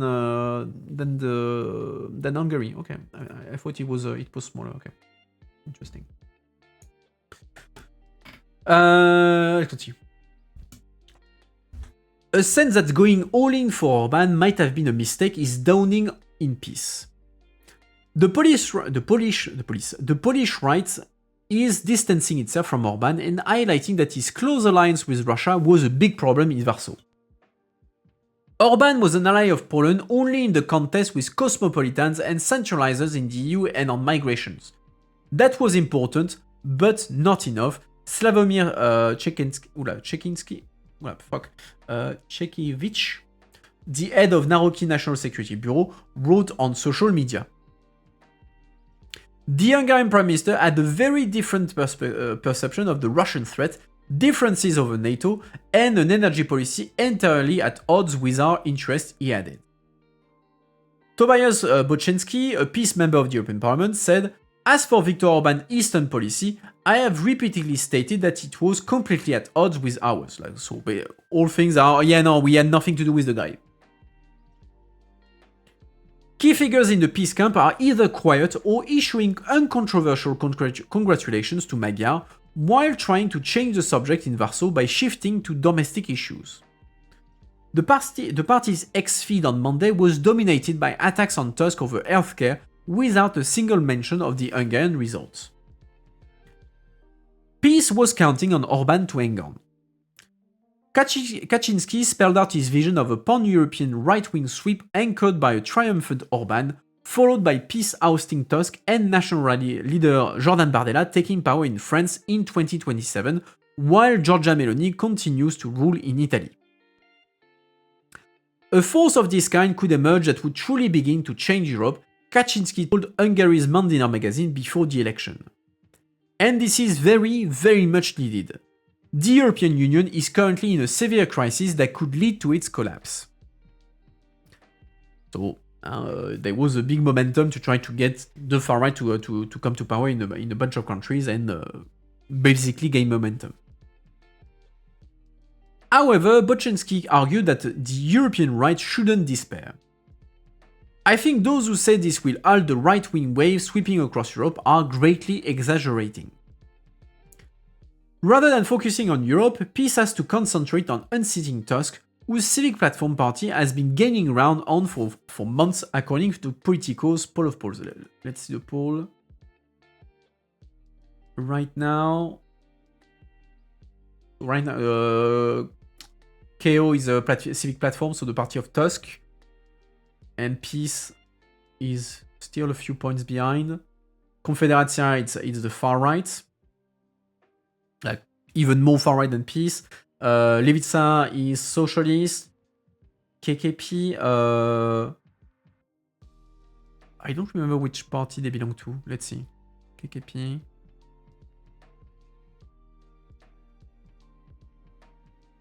Wait, there's two Confederacja? Okay, so it's the second Confederacja, okay. So another far right, and Razim is the Izgwe, so okay. So basically, for now, that's 20%, 46%. So the Peace Alliance for now is at 46%, roughly. While Tusk as actually is behind because he's only in coalition with Lewica, so 41%. I don't think Razim is affiliated to the coalition. Okay, let's go back to it. The party also has to figure out if it can distance itself from Trump in a country that is still fairly pro-American. Trump's endorsement seems to have contributed to the extent of Orban's defeat. It certainly didn't help, said Ben Stanley, a political scientist at the SWPS University in Warsaw. It will concentrate minds among peace strategists on how much Trumpism can help them. I mean, I'm still skeptical on whether Trump really played a role in the election. Like, JD Vance showing up didn't move the dial one way or another. Like people had already a mindset because of Orban. So I don't know like how much of a factor Trump really is in this. Because the people who don't like Orban, don't like Trump, well, they probably don't vote for peace or Fidesz to begin with. So that leaves the Polish right with a dilemma on how strongly to break with the way Orban campaign. Alec Sierbiak, a professor at the University of Sussex who studies Polish politics, argued that Tusk will likely be very careful in building a campaign around peace fondness for Trump for fear of damaging Polish-US relations. However, he may wait and see if his political rivals dig that hole for themselves over the US president.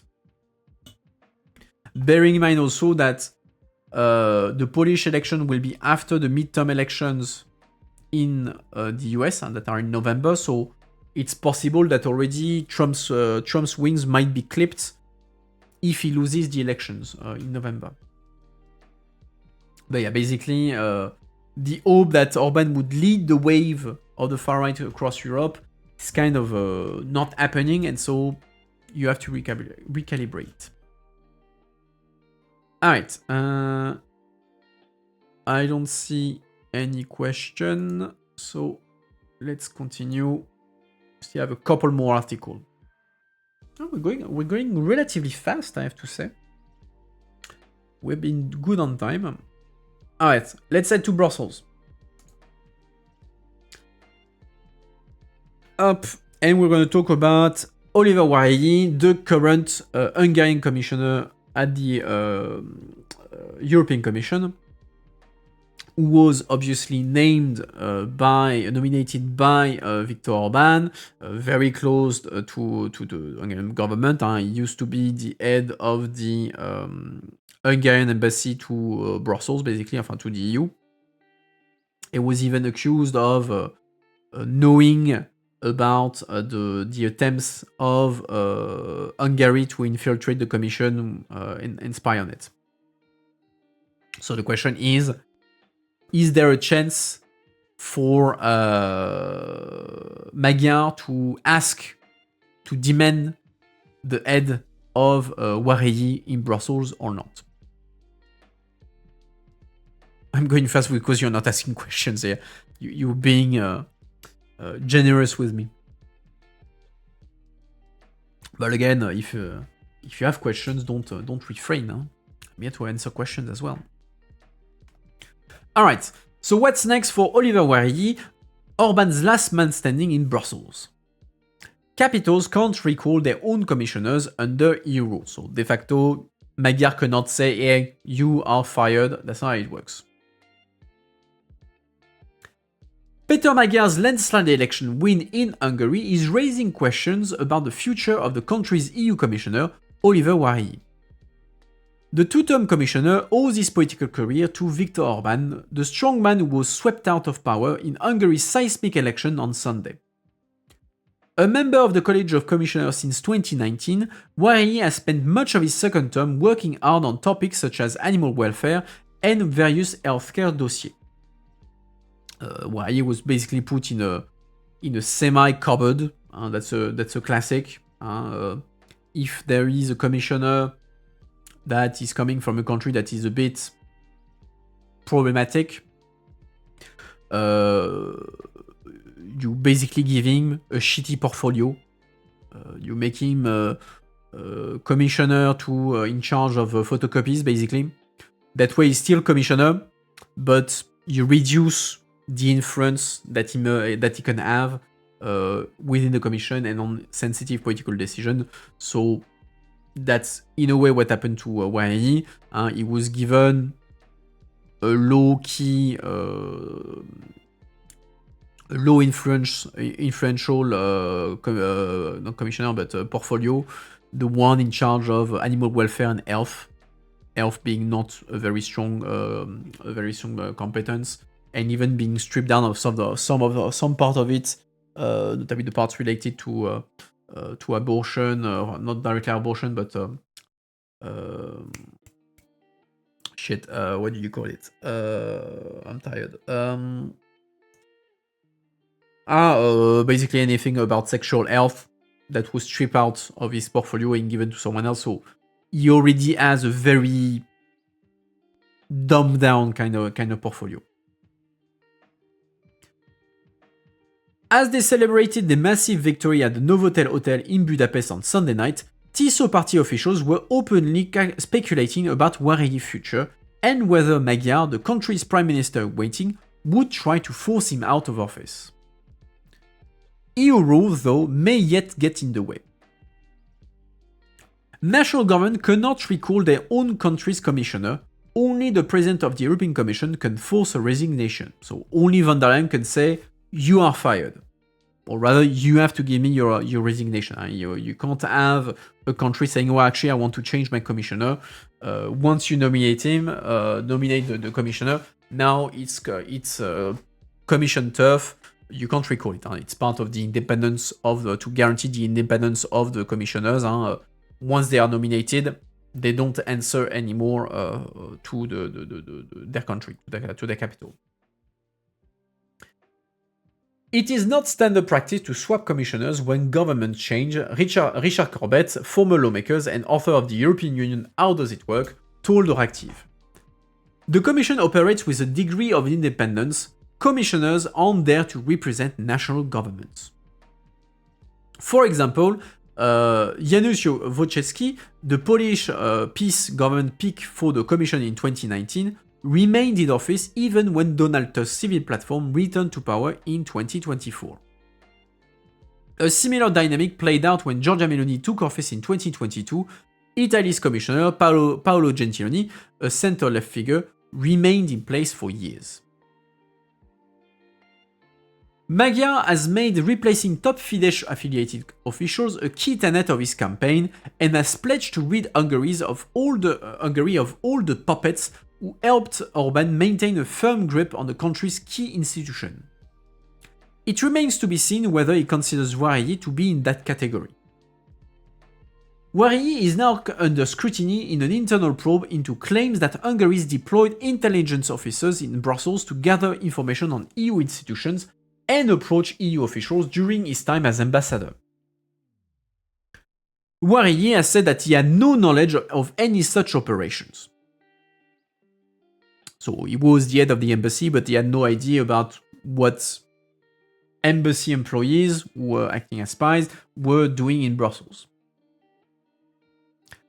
Magyar earlier accused him of not revealing the full truth, which the interesting bit that Magyar used to work himself inside the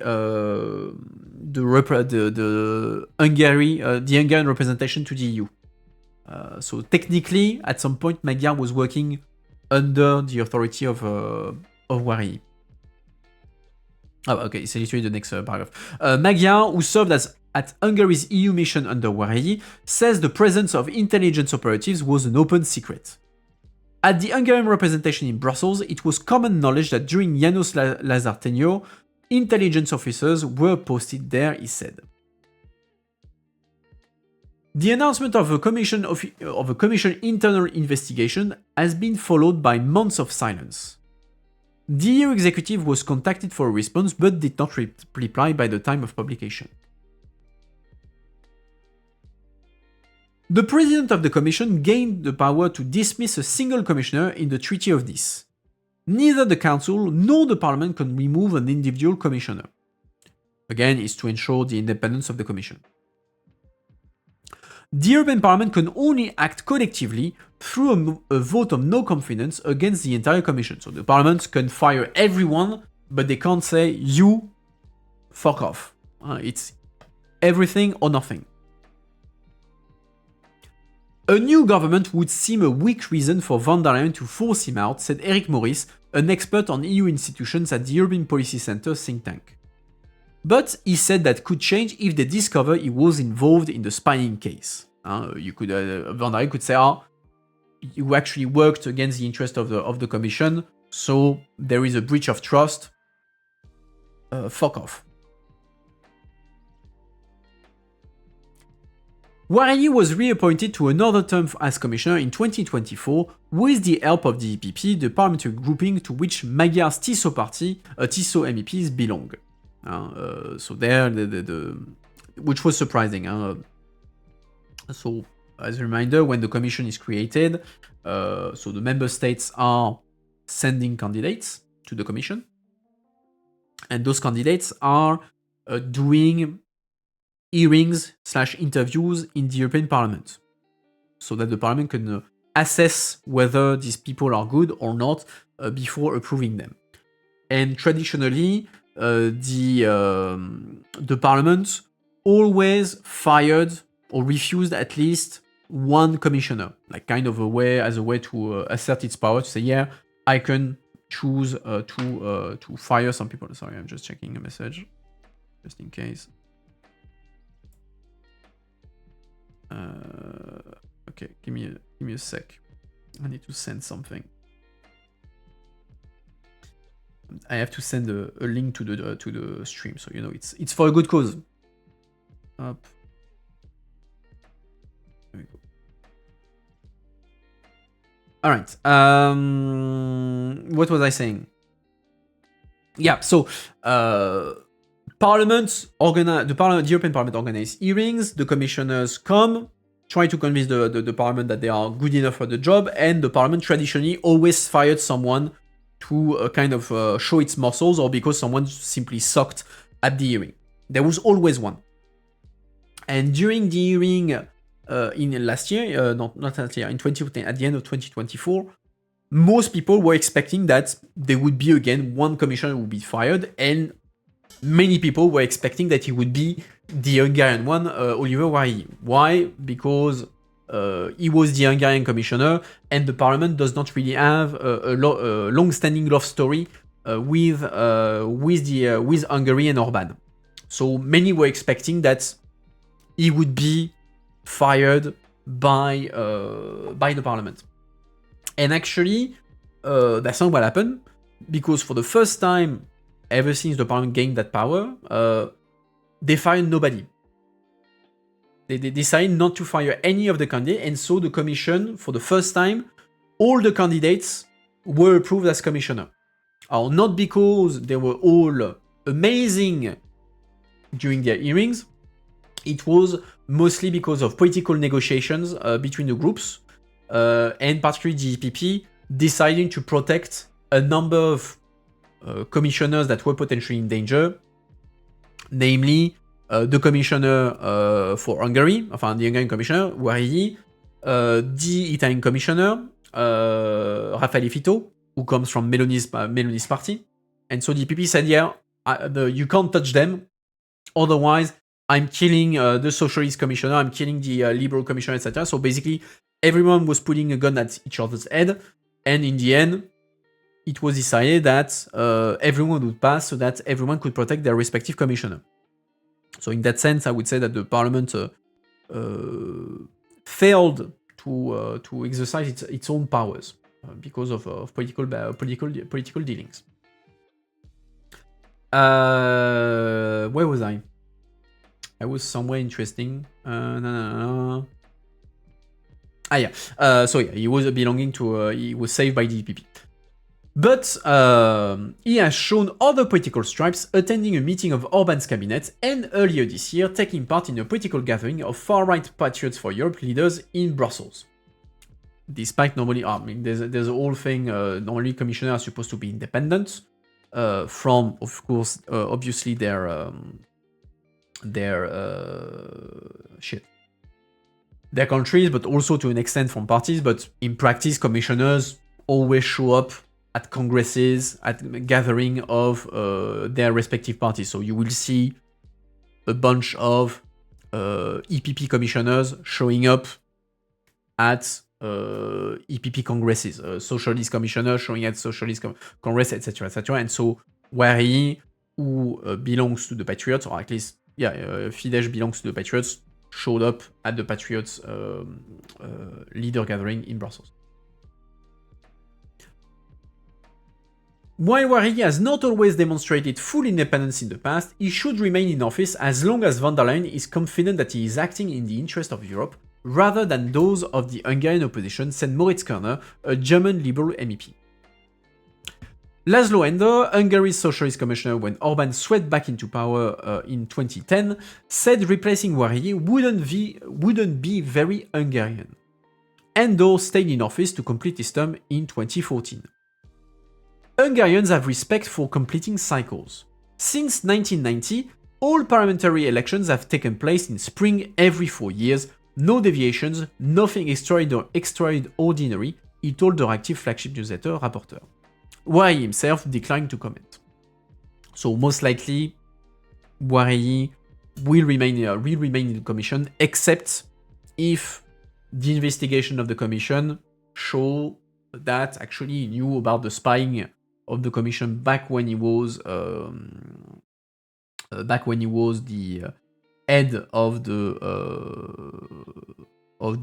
EU representation. Then potentially that could give an excuse for von der Leyen to fire him, and then open the way for Magyar to nominate a new commissioner for Hungary, someone that he would be close to. But it also depends on what kind of relation Wari himself tries to maintain with the government. If he tries to play nice with Magyar, maybe Magyar will not be pushing also for putting pressure on Orbán. It's going to take me a while to not say Orbán when talking about anything Hungary related. Sorry about that. I think we will collectively need a moment of adaptation. After all, it's been 16 years of Hungarian Orbán. I'm so tired. It's terrible. We're only Tuesday. It's been 16 years of Orbán premiership. Up. All right. No question. Let's go to the final article for today. Yeah, I was expecting the stream to be longer than that. To be fair, given how tired I am, I'm not going to complain if we finish earlier than usual. Like I'm a bit dead. I'm a bit dead. Like since I didn't have a weekend, I'm going to somehow crawl until this weekend and try to survive. All right, final article that I have on the roster for today. Just again, checking a message. Yeah, we're in English today. All right. So big question. Are the results of the Hungarian election a sign that it's the end of the populism wave in Hungary, in Europe? Is the far right finally dead? Are we going back to the golden age of only the center parties ruling over Europe, and Orbán is just the sign that all these bad times are behind us? Or is it just an Hungarian election and we shouldn't dream of it being the sign that everything is over? And so Politico comments, and I kind of agree with them, that we should not fantasize too much about what the defeat of Orbán means for Europe at large. So don't read too much into Orbán's defeat. Magyar's win is not a rejection of national conservatism, and it is far from a liberal victory. German Chancellor Friedrich Merz had a spring in his step after Hungary's Peter Magyar stunningly routed incumbent Prime Minister Viktor Orbán in the country's parliamentary election on Sunday. It is a good day, he told reporters, and a very clear signal against right-wing populism. But is Merz right to see Magyar's stunning victory as a rejection of national conservatism and a rebuff of the global far-right movement? Not quite.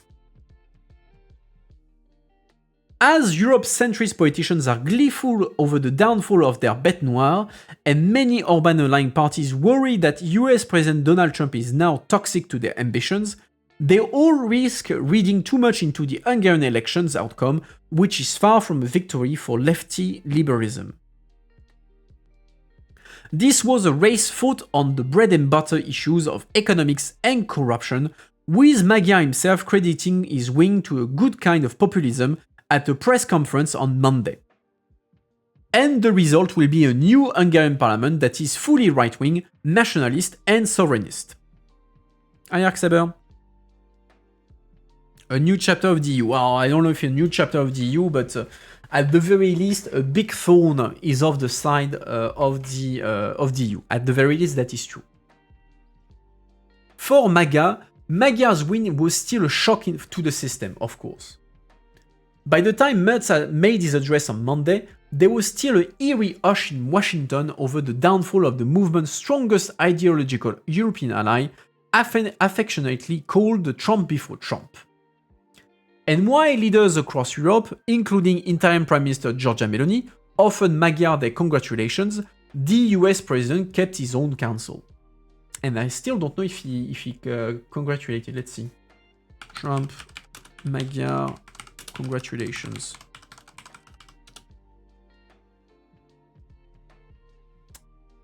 So far, doesn't seem to be the case.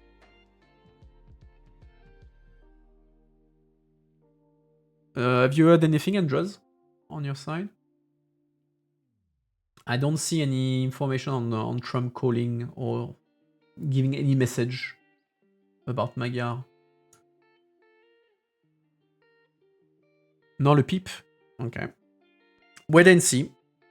Wait and see.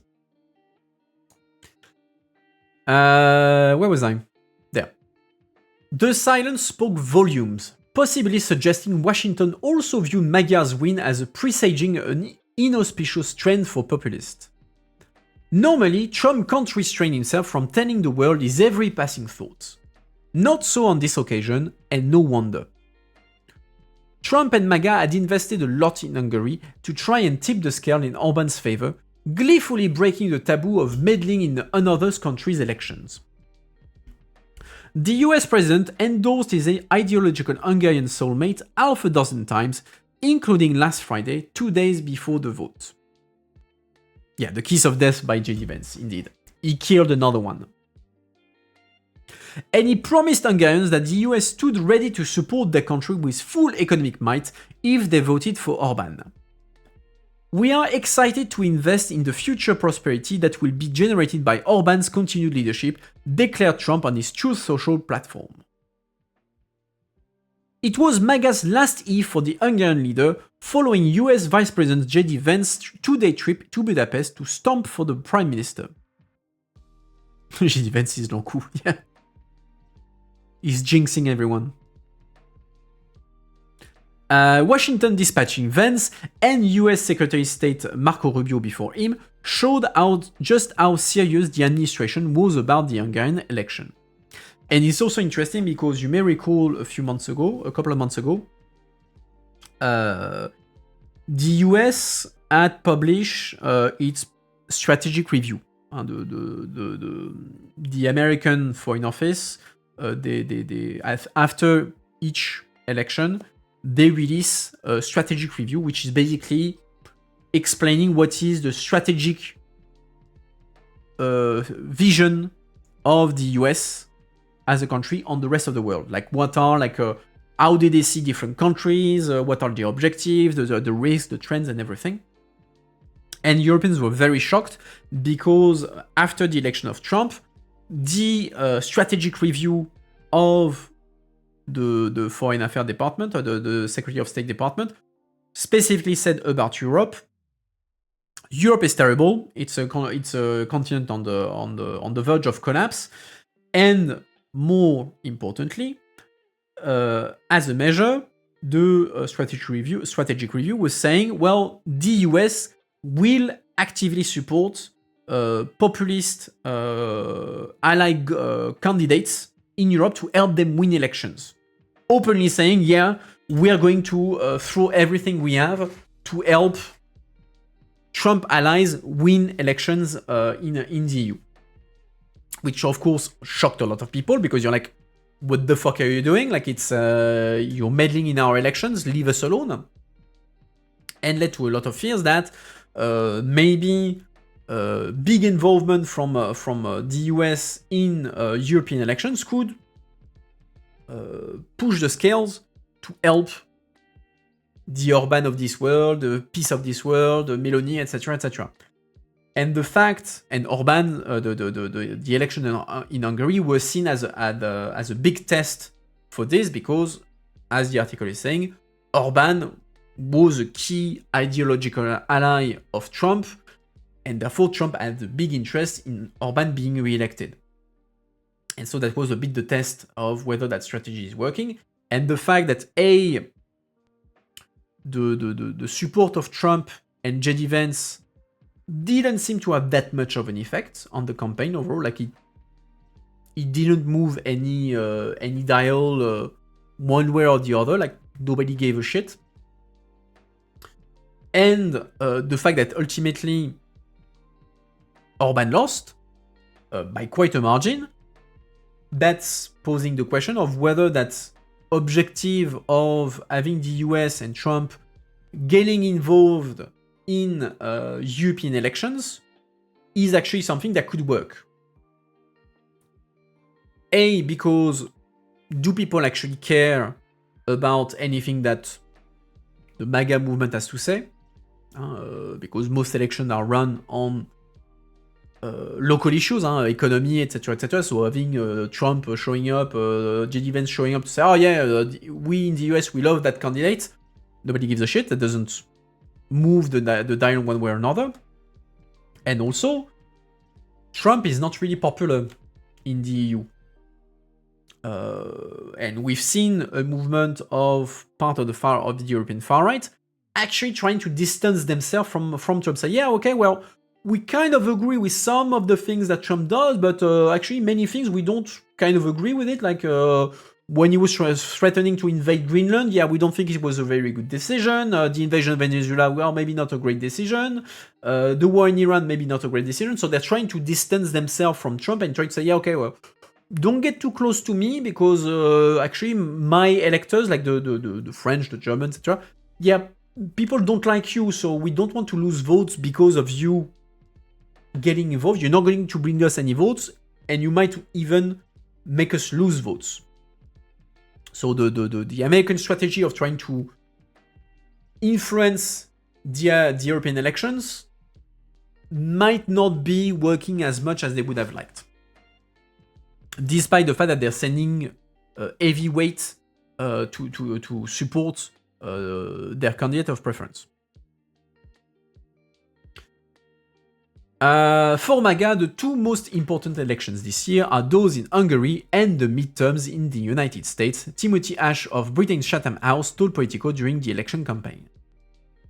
Still, for all the cajoling threats and dire warnings, echoing Orban's own message that without him both Brussels and Ukraine President Volodymyr Zelensky would drag Hungary into the war raging on the other side of the border, Hungary didn't buy it.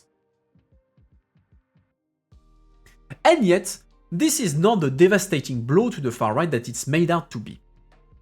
Politicians and journalists are often quick to declare that this or that election as the beginning of a broad and lasting transnational political trend.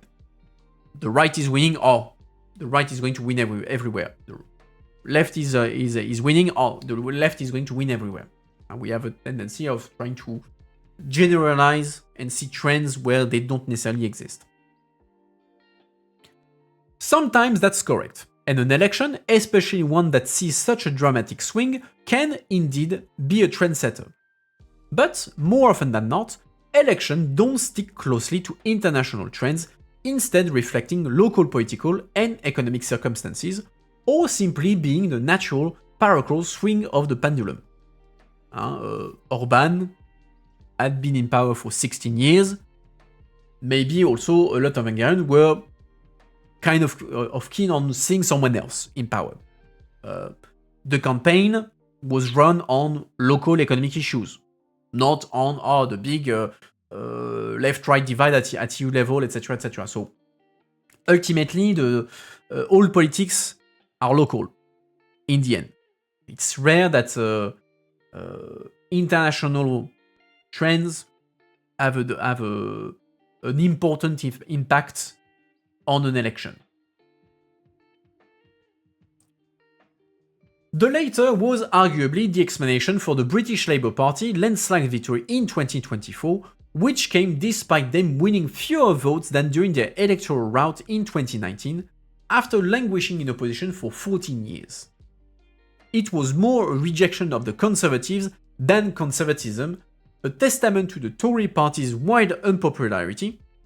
They lost 7 million votes compared with 2019, as the party itself admitted to making an ash of their time in office. So yeah, people were sick of the Conservative, so they voted for Labour. People were sick of Orban, they voted for Tissot.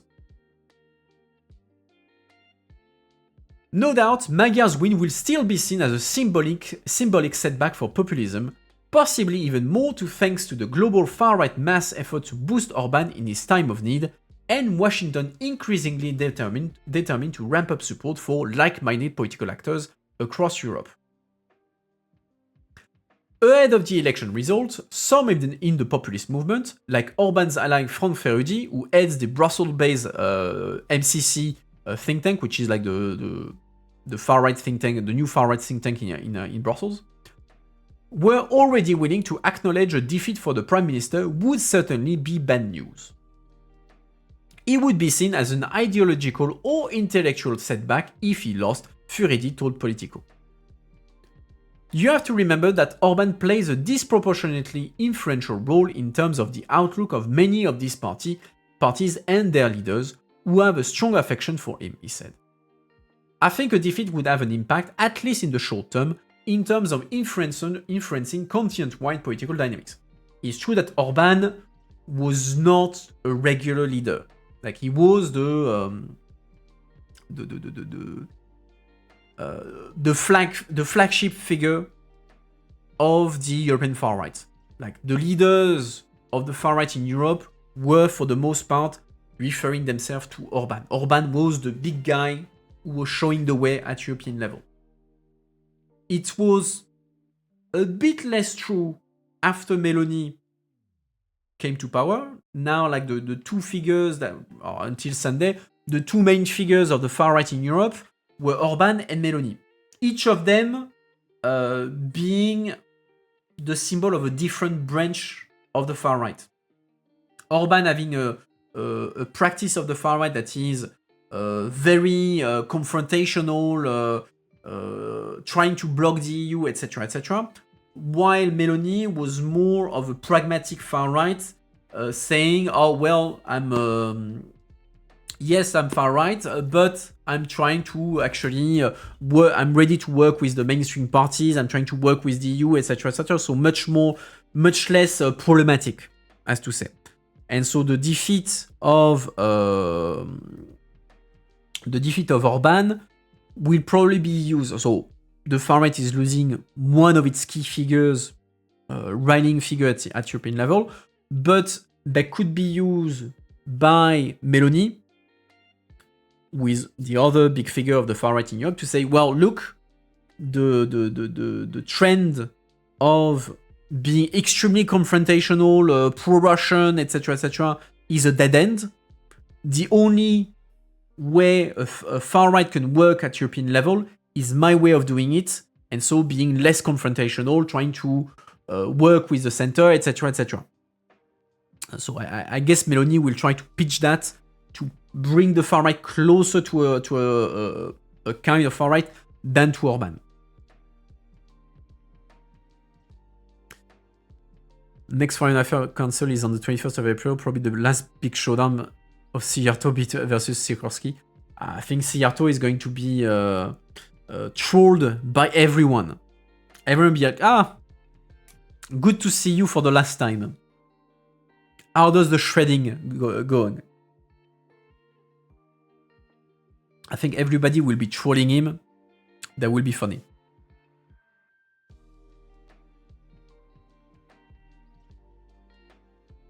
Didn't Sijarto barricade himself in his office?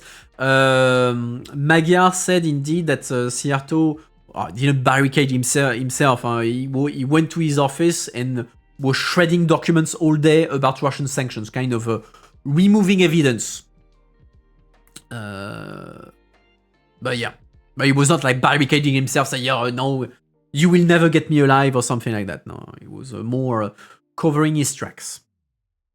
Which I expect Fidesz will be burning documents left, right, and center for the next couple of weeks to try to hide as many traces of wrongdoing that they've been doing over the past 16 years. Where was I? Yeah. That is something that Magyar's win can certainly do. It leaves Slovakia's Prime Minister, Robert Fico, isolated in the European Council. It will likely demoralize other Eurosceptic populists and, as Furedi noted, its prestige it for far-right movements across the globe. I'm struggling today. It is also likely to encourage Europe's populist leader to distance themselves from MAGA, something that has been happening at pace since last spring in reaction to the US President's economic brinksmanship and Vance's aggressive Munich Security Conference speech. That was what I was explaining already earlier. Since then, disapproval of Trump has surged among Europe's populist-inclined voters, a warning to right-wing populist parties trying to attract broader support that getting close to Trump has its risks. An endorsement from the US administration is far from a guarantee of victory and could well become a kiss of death. But when it comes to the Hungarian vote, the result isn't so much about ideology as it is about jobs, a flatlining economy, deteriorating public services, and anger over corruption. As Magyar, who is himself a conservative skeptical of Ukraine and is unlikely to break with Orbán's migration policies, noting on X, Hungarian history is not written in Washington, Moscow, or Brussels. And in Hungary, voters had grown restless. They were increasingly tired of Orbán and his ruling Fidesz party after 16 years of political dominance. Indeed, the true lessons here for any national conservative and populist leaders, or any incumbent for that matter, is this: fail to deliver on the pocketbook issues and risk defeat. Or, in Magyar's own word, you have to stay with the people. So yeah, don't read into Orbán's defeat the sign that the far right is done. Far from it. And it's also interesting how the, at least in France, we saw that, how the far right is trying to spin the defeat of Orbán in their sense. Like for instance, in France, the far right, I was gonna say Viktor Orbán, no, not this one, Jordan Bardella and Marine Le Pen, basically said, oh well, you see, Orbán lost. That shows that all the criticism about Hungary and Orbán being a dictator are wrong. Fidesz, Orbán gave away the power willingly, so he was not a dictator. So everything that you criticized about Hungary was false. And two, you see, if we lose, like in the end, if the far right gets to power, it's not a danger to democracy. We leave if we lose elections. So, it's fine if we get elected. We're not the end of democracy. So trying to fight against the idea, the message that electing the far right is automatically dangerous for democracy and the rule of law. Which is, of course, not true, in the sense that, yes, Orbán and Hungary under Orbán was not a dictatorship. That does not mean that there were not problems related to the rule of law and democracy. As I was explaining earlier, Magyar will spend much of his mandate trying to fix all the things that Orbán broke in terms of rule of law. And he didn't only needed to win like 50% plus one of the vote. He needed to win with a 2/3 majority. So a super majority to even be able to fix all the damage that Orbán had done to the country. And the damage to the democratic standards in Hungary were numerous. Orbán had placed his own people in most of the traditional media, you saw in the previous article, I'll move away the article because it was the final one. Orban was controlling, Fidesz was controlling de facto about 80% of the traditional media, so radios, television, etc., etc. So that meant that, the opposition was de facto banned from public TV. Ironically, so Magyar, I think it was yesterday, Andreas, correct me if I'm wrong, I think yesterday Magyar appeared for the first time on public Hungarian TV ever since he created TISO. So it's been 2 years since he created, since he took over TISO and became the main opponent to Orban. Only yesterday was the first time he appeared on an interview on the public Hungarian TV. Because before, somehow the opposition was not invited to debate. So he had control over the media, affecting the independence of the media, etc., etc. Justice, the justice system was put de facto under the control of Orban. Same thing. Education, to control of many universities, etc. He had placed many people across the administration to block any attempt for any change of government to remove the policies that he had made. So yes, Orban left power willingly. That doesn't change the fact that the far right is inherently dangerous for democracy and the rule of law. Orban being the demonstration of that. It will take years and years of work for the opposition to even fix what Orban has done to the state of democracy. So the pitch of at least the French far right, I don't know how the other far right reacted across Europe, but I wouldn't be surprised if they had a similar discourse, saying, yeah, no, you see, there's no risk to democracy if you elect us. See, Orban left, we're fine. Well, actually, no. The damage Orban did go well beyond just him staying in power or not. In France, a lot of media have a right or very right agenda. Yes, but I mean, that's a different question. The question in the case of Orban is not that the media have a right or very right agenda. The problem is that Orban had put his people in control of the media, and the opposition was de facto banned from the traditional media. So that's much further than just media having a right or a very right agenda. The risk is only you get the far right for the 16 years. Yeah, I mean, again, on the election, Hungary under Orban was not a dictatorship. It was what is called an electoral autocracy, in the sense that elections were free. The opposition could run in elections. It's not Russia. If you were to run a candidate against Orban, you would not mysteriously go through a window and kill yourself by 3 bullets in the back.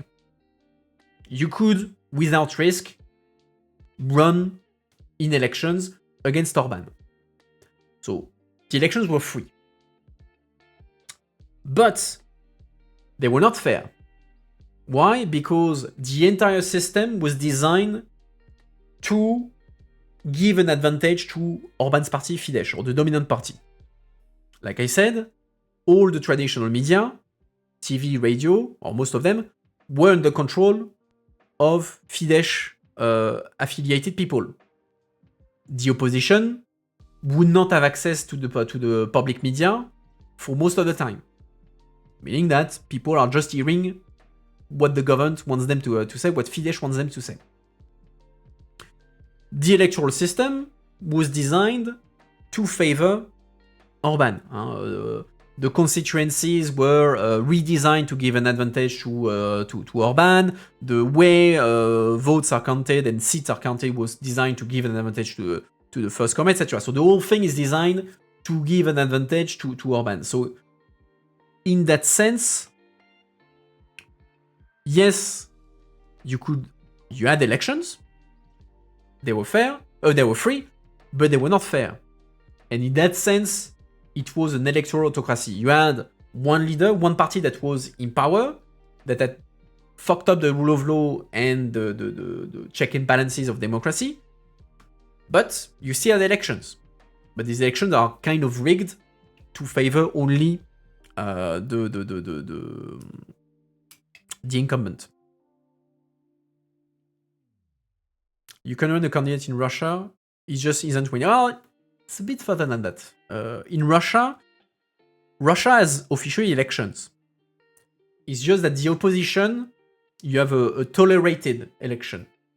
It means like you have a communist party in Russia that is formally opposing Putin, but it's opposing Putin only within an acceptable margin. They're not pushing too far. So they are tolerated, and in exchange, they can win some seats. They can have an existence. They are allowed to run. They can exist. But yeah, they don't challenge too much Orban. They're just there like to serve as a, let's say, a justification. Say, yeah, you see, there are different parties. But otherwise, if you are a true opposition party, going beyond what Putin is willing to tolerate, yeah, that's going to be problematic for you. There you're going to have problems. So that's the difference between the Russian system, which is pretty much a dictatorship, and the Hungarian system under Orban was an electoral autocracy. This is the model that Orban was calling the illiberal democracy, that is used as a model by most of the far right in Europe.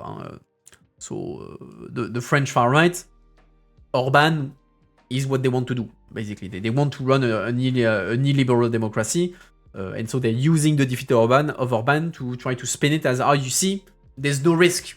You can vote for us. If you don't like us, we leave afterwards. Assuming that they don't break the system before to make it more complicated to kick them out. That's the problem.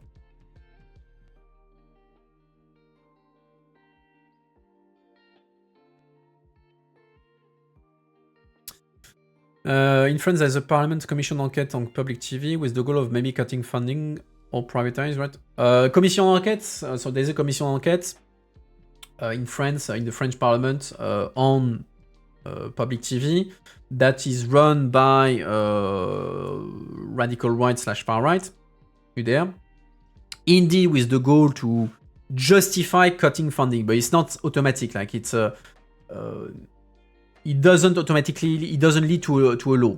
Basically, the commission d'enquête in this case is mostly something that is made to serve the narrative of the far right of saying, oh look, the public TV is only serving the interest of the left and the center. We are being the right-wing opinions are being marginalized, etc., etc. We need to cut the funding and stuff like that. So it's more to serve the narrative. There is not like an automatic consequence.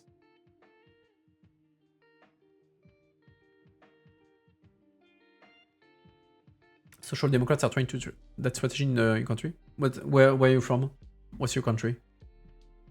I mean, Social Democrats. There's not that many Social Democrats in the EU. You have what? You have Denmark. You have Spain. Lithuania. Lithuania is socialist.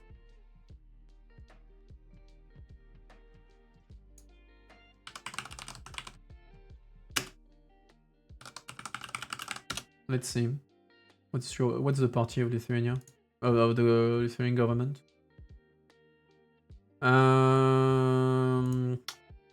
Tac. Okay, that's the president. What's the name of the party? Currently, the Sosdem have the majority. But they're conservative. Okay, yeah, so it's... what is it? It's like a Danish type of social democrats? Let's see. Prime Minister, Lithuania. Lithuania, Prime Minister Party.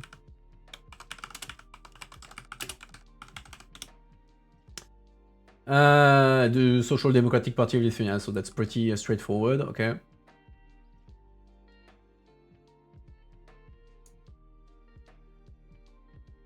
Okay, well. But I didn't read anything on Lithuania, so I don't know what's going on there. I haven't heard anything. I mean, maybe that in comparison with Hungary and other countries, that's not as intense, so people don't hear it, but we don't hear about it. But yeah, I haven't heard anything about Lithuania lately.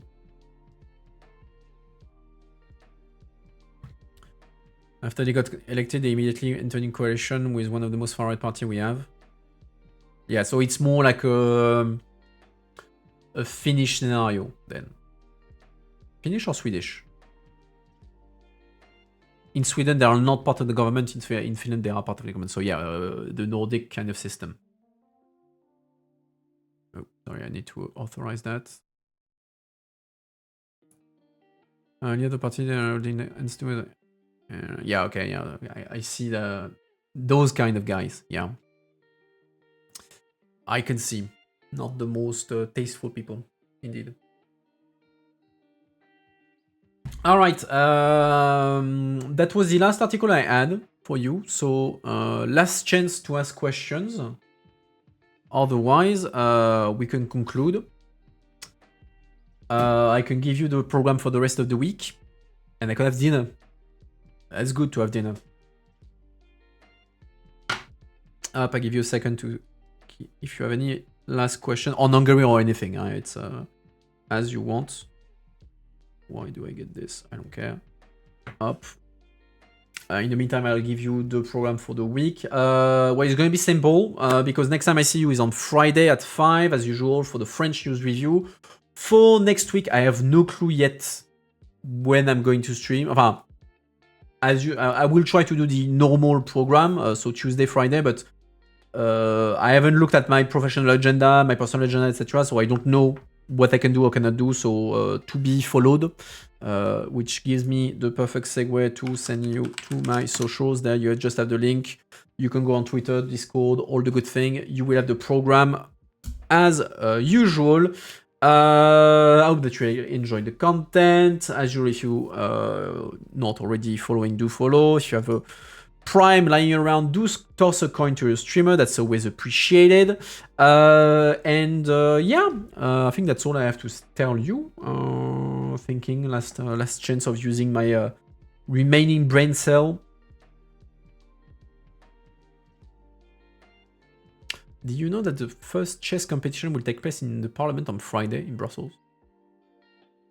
Like the first chess competition of what? Like parliament chess competition? Or EP only? Okay, no, I didn't know that. I know there are like quite a lot of people who are fond of chess in the parliament. Like you had a few MEPs that were very good at chess, but I didn't know there were like a chess competitions. I suck at chess. I'm very bad at chess. I don't have the patience. Apparently, I'm not surprised. I'm not surprised. There were a couple of MEPs who were very good.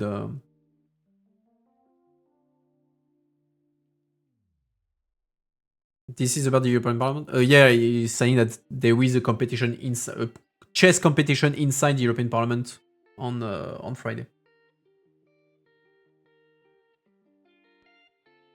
10 minutes each, you don't. Yeah, but I'm not patient. Like patient in the sense of doing the anticipation of all the moves. Like you have to think 5 moves in advance. And so I'm like, yeah, I don't have the mental gymnastic to do that. Although I know it's something that you train. You have to learn the combination and everything. But yeah, no, I'm not good at chess. I'm not good at chess. I'm good at a few games, but mostly video games, but not chess.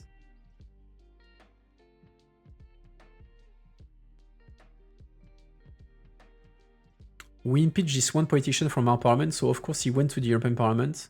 He believes that floods happen in Europe because God is mad at Europe for supporting the LGBTQ and genderism.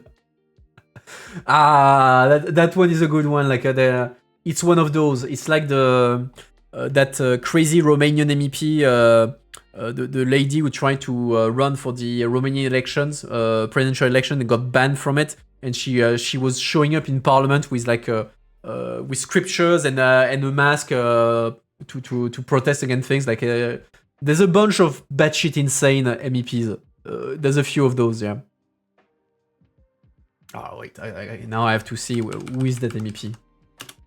Let's see, European Parliament. So I guess he will be non-attached. Like I think he's too insane even for the far right. Let's see MEPs. Oh, actually, yeah. Let's search together. Oh, give me a sec. Petras Grazoulis. Okay, let's see. Boom. Okay, website of the Parliament. Lithuania. Show all. Grazoulis. Petras Grazoulis. Oh shit! I would have thought that he was non-attached, not even, he's ESN. So one of the far-right groups. But look at the guy, he looks very sympathetic, like a nice smile and everything. No, I think you're exaggerating. He looks like a very decent fellow. Probably you're just... I like written question, anti-fascist movement and political violence, the real threat to democracy. Let's see what he writes to the commission. Okay, so it's a letter from the French far right that he co-signed, so it's not as funny. I thought he made himself a written question to the commission. That would have been batshit insane, but sad. Okay, but I'm even surprised that given the batshit insane things he's saying, like that you report, I'm surprised that he's even like allowed in that group. Like, I mean, ESN is, to be fair, completely desperate to get members because otherwise they can't appear.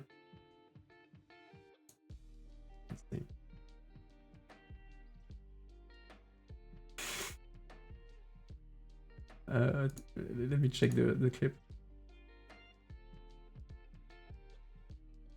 It seems like a lovely fellow. Perfectly balanced. As all games should be. Merde,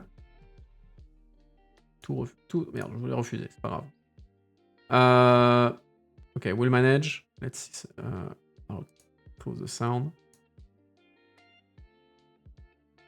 Wait. Why is the guy in plastic bags? Like, is that the cops who put him in the plastic bags, or he himself put himself in the plastic bags? When was that? 12 years ago. And so what is he saying? The cops did it. The guy couldn't... Flanagan... Yeah, Flanagan is an Irish MEP. He's... he's not the most insane. Like, on the Irish MEPs, like, you can't... 43, yeah, okay. No, the most batshit insane was in the previous mandate. What was his name? There were two MEPs that were batshit insane. Pro-Russian, pro-China, pro-everything. Fuck. Why don't I have his name? Their name. Claire Daly and... who was the guy? Damn it.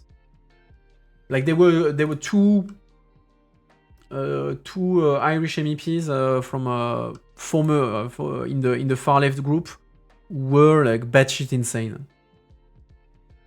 Like those guys, like basically they were going to the Russian TV, to the Syrian TV, to the Chinese TV to tell everyone, oh, you're not a dictator. You're very fine fellows. It's all the fault of the US and everything. Telling like, well, you know, Russia invaded Ukraine, but it's kind of the fault of NATO. You know, they're kind of the victims in there. So yeah, the kind of batshit insane people. Yeah, you have a few every mandate on in the parliament. Anyway, On this note, sorry for the camera. On this note, people, it's dinner time. I'm hungry. I hope you will have dinner or have dinner ready. Next time I see you, so like I said, in French on Friday at 5, and otherwise sometime next week I will let you know the program on Discord. By the way, you met the dude, is really just like, yeah, there are some people who are just insane. Some people are lost cause, but yeah, well, the joys of democracy. We have to bear with it. At least you're coming in that, which is both reassuring and extremely scary. Like,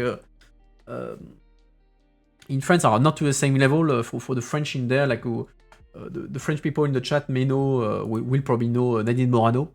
She's a right-wing MEP.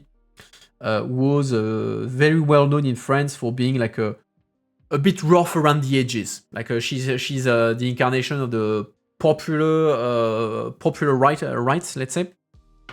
Not far right, but like a popular conservative, like from popular part of town and everything.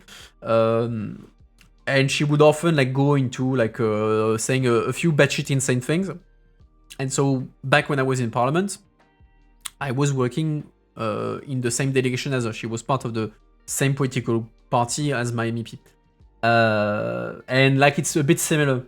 Like she was in reality like on TV. Which on the one end is reassuring because it's oh, you know, it's not all theater. Like sometimes politicians are genuine, like they act like they are in real life. At the same time, it's very scary. It's like, oh shit, there are people, they are really like that. They're really batshit insane like that. So yeah, scary. But well. Anyway. Let's close on this note. Yeah.